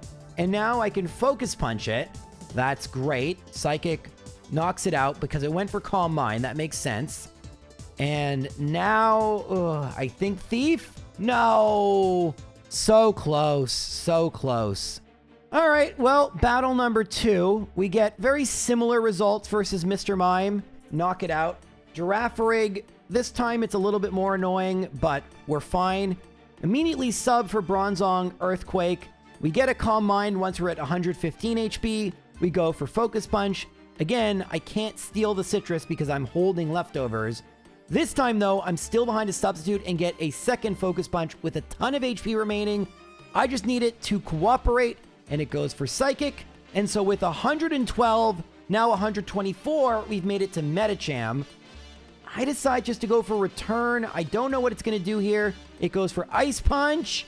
We tank it, and we beat Medicham. Nice amount of health for Alakazam. And uh-oh. Yeah! We don't need okay, wait. Celebrate in a second. We don't need spoons! Who needs spoons? We have made it to Cynthia with a freaking Abra. Okay, this is amazing. This is amazing. But we have a slight problem. Spiritomb. We do have Thief, which will hit it, but it's pretty weak. Is that what I want to do here? Well, I can't use Natural Gift, or I'd have to take out the leftovers. So that wouldn't work super great. I think we're just going to have to try with Thief. All right, the final battle, Spiritomb. I think I'm going to go behind a substitute, and it goes for Silver Wind, a bug-type move. That's enough to knock out substitute. I'll try just going for Thief here. Ooh, that does nothing. Psychic's what we want to see. That's what we want to see. I go for Thief. Again, it's going to be a 5-shot. Silverwind, it gets the Omniboost. Okay, we can't have that. All right, let's think about this for a second. What can we do to Spiritomb? And make sure that whatever we do doesn't make it hard to beat the other Pokemon. I'd like to deal more damage, so I'm going to go with Iron Tail. I got it from Iron Island, and yeah, it can miss a bunch, but it's base 100 power. All right, well, let's try that. I miss. It goes for Embargo, meaning my lefties won't work for a little while. Iron Tail does half, which is good. Dark Pulse knocks me to about half. Dark Pulse again. All right, let's try it again. Try it one more time. This time I go Substitute. It goes for, oh, well, it's nice that we tank it, but we can't get an Omniboost. That does mean Substitute is the right play here. Dark Pulse, another Substitute, Psychic, perfect. Okay. Oh, I forgot Iron Tail. Of course I did. All right, I think this is take 5. Let's just go Iron Tail, see what happens here. Works, Silver Wind, and no Omniboost. We're at 161, Iron Tail hits again. Okay. All right. Something new's about to happen. Rose Raid. I don't know what this can do to me, so I'm going to go behind a substitute. It goes for Shadow Ball. Fair enough. But, as you guys know, it's just random. So let's go behind a substitute again. Sludge Bomb. All right, well, maybe we don't want to sub here. Let's go for Return. It doesn't knock it out. Well, that would have been useful. Anyway, we'll knock out Rose Raid, but... oh, well, we'll knock out Rose Raid in a second. Actually, I don't mind the stall because the lefty's recovery takes me back to the green. Garchomp. All right, well, I'd like to be behind a substitute here. Let's just hope it cooperates. It did with Brick Break. Nice. So I need that 150 base power focus punch. Giga Impact misses. Wait a minute. Ah, that sucks. The Citrus Berry. All right, I'm going to go Iron Tail, try to lower its defenses. Doesn't work, but Giga Impact hits. However, it is Physical Hyper Beam. Garchomp has to recharge, meaning I'm back behind a substitute, and I can go for Focus Punch. It goes for Brick Break. Oh my goodness. This is the diamondiest and pearliest battle I've seen. Gastrodon is next. Still behind a substitute. Earthquake's gonna knock out my sub, but Focus Punch does a ton of damage. I think we're good. We go for Return. She full restores, but I think this is still a 2-shot. Return. One more. Return. We knock out Gastrodon. Just Lucario remaining. I need one Focus Punch to hit and I win. Substitute. Psychic. We are going to beat this game. 22 hours. 20 minutes. 20, well now 30 something seconds. Oh wait, there's my Milotic. Oops. Okay, we're gonna go behind a substitute. It goes Ice Beam. Oh, we tank it. We go Focus Punch. Is this enough? It goes Aqua Ring. Focus Punch hits. Focus Punch hits. It restores HP. I'm still behind a substitute though. It's going to use Focus Punch. It went for Mirror Coat. Let's go.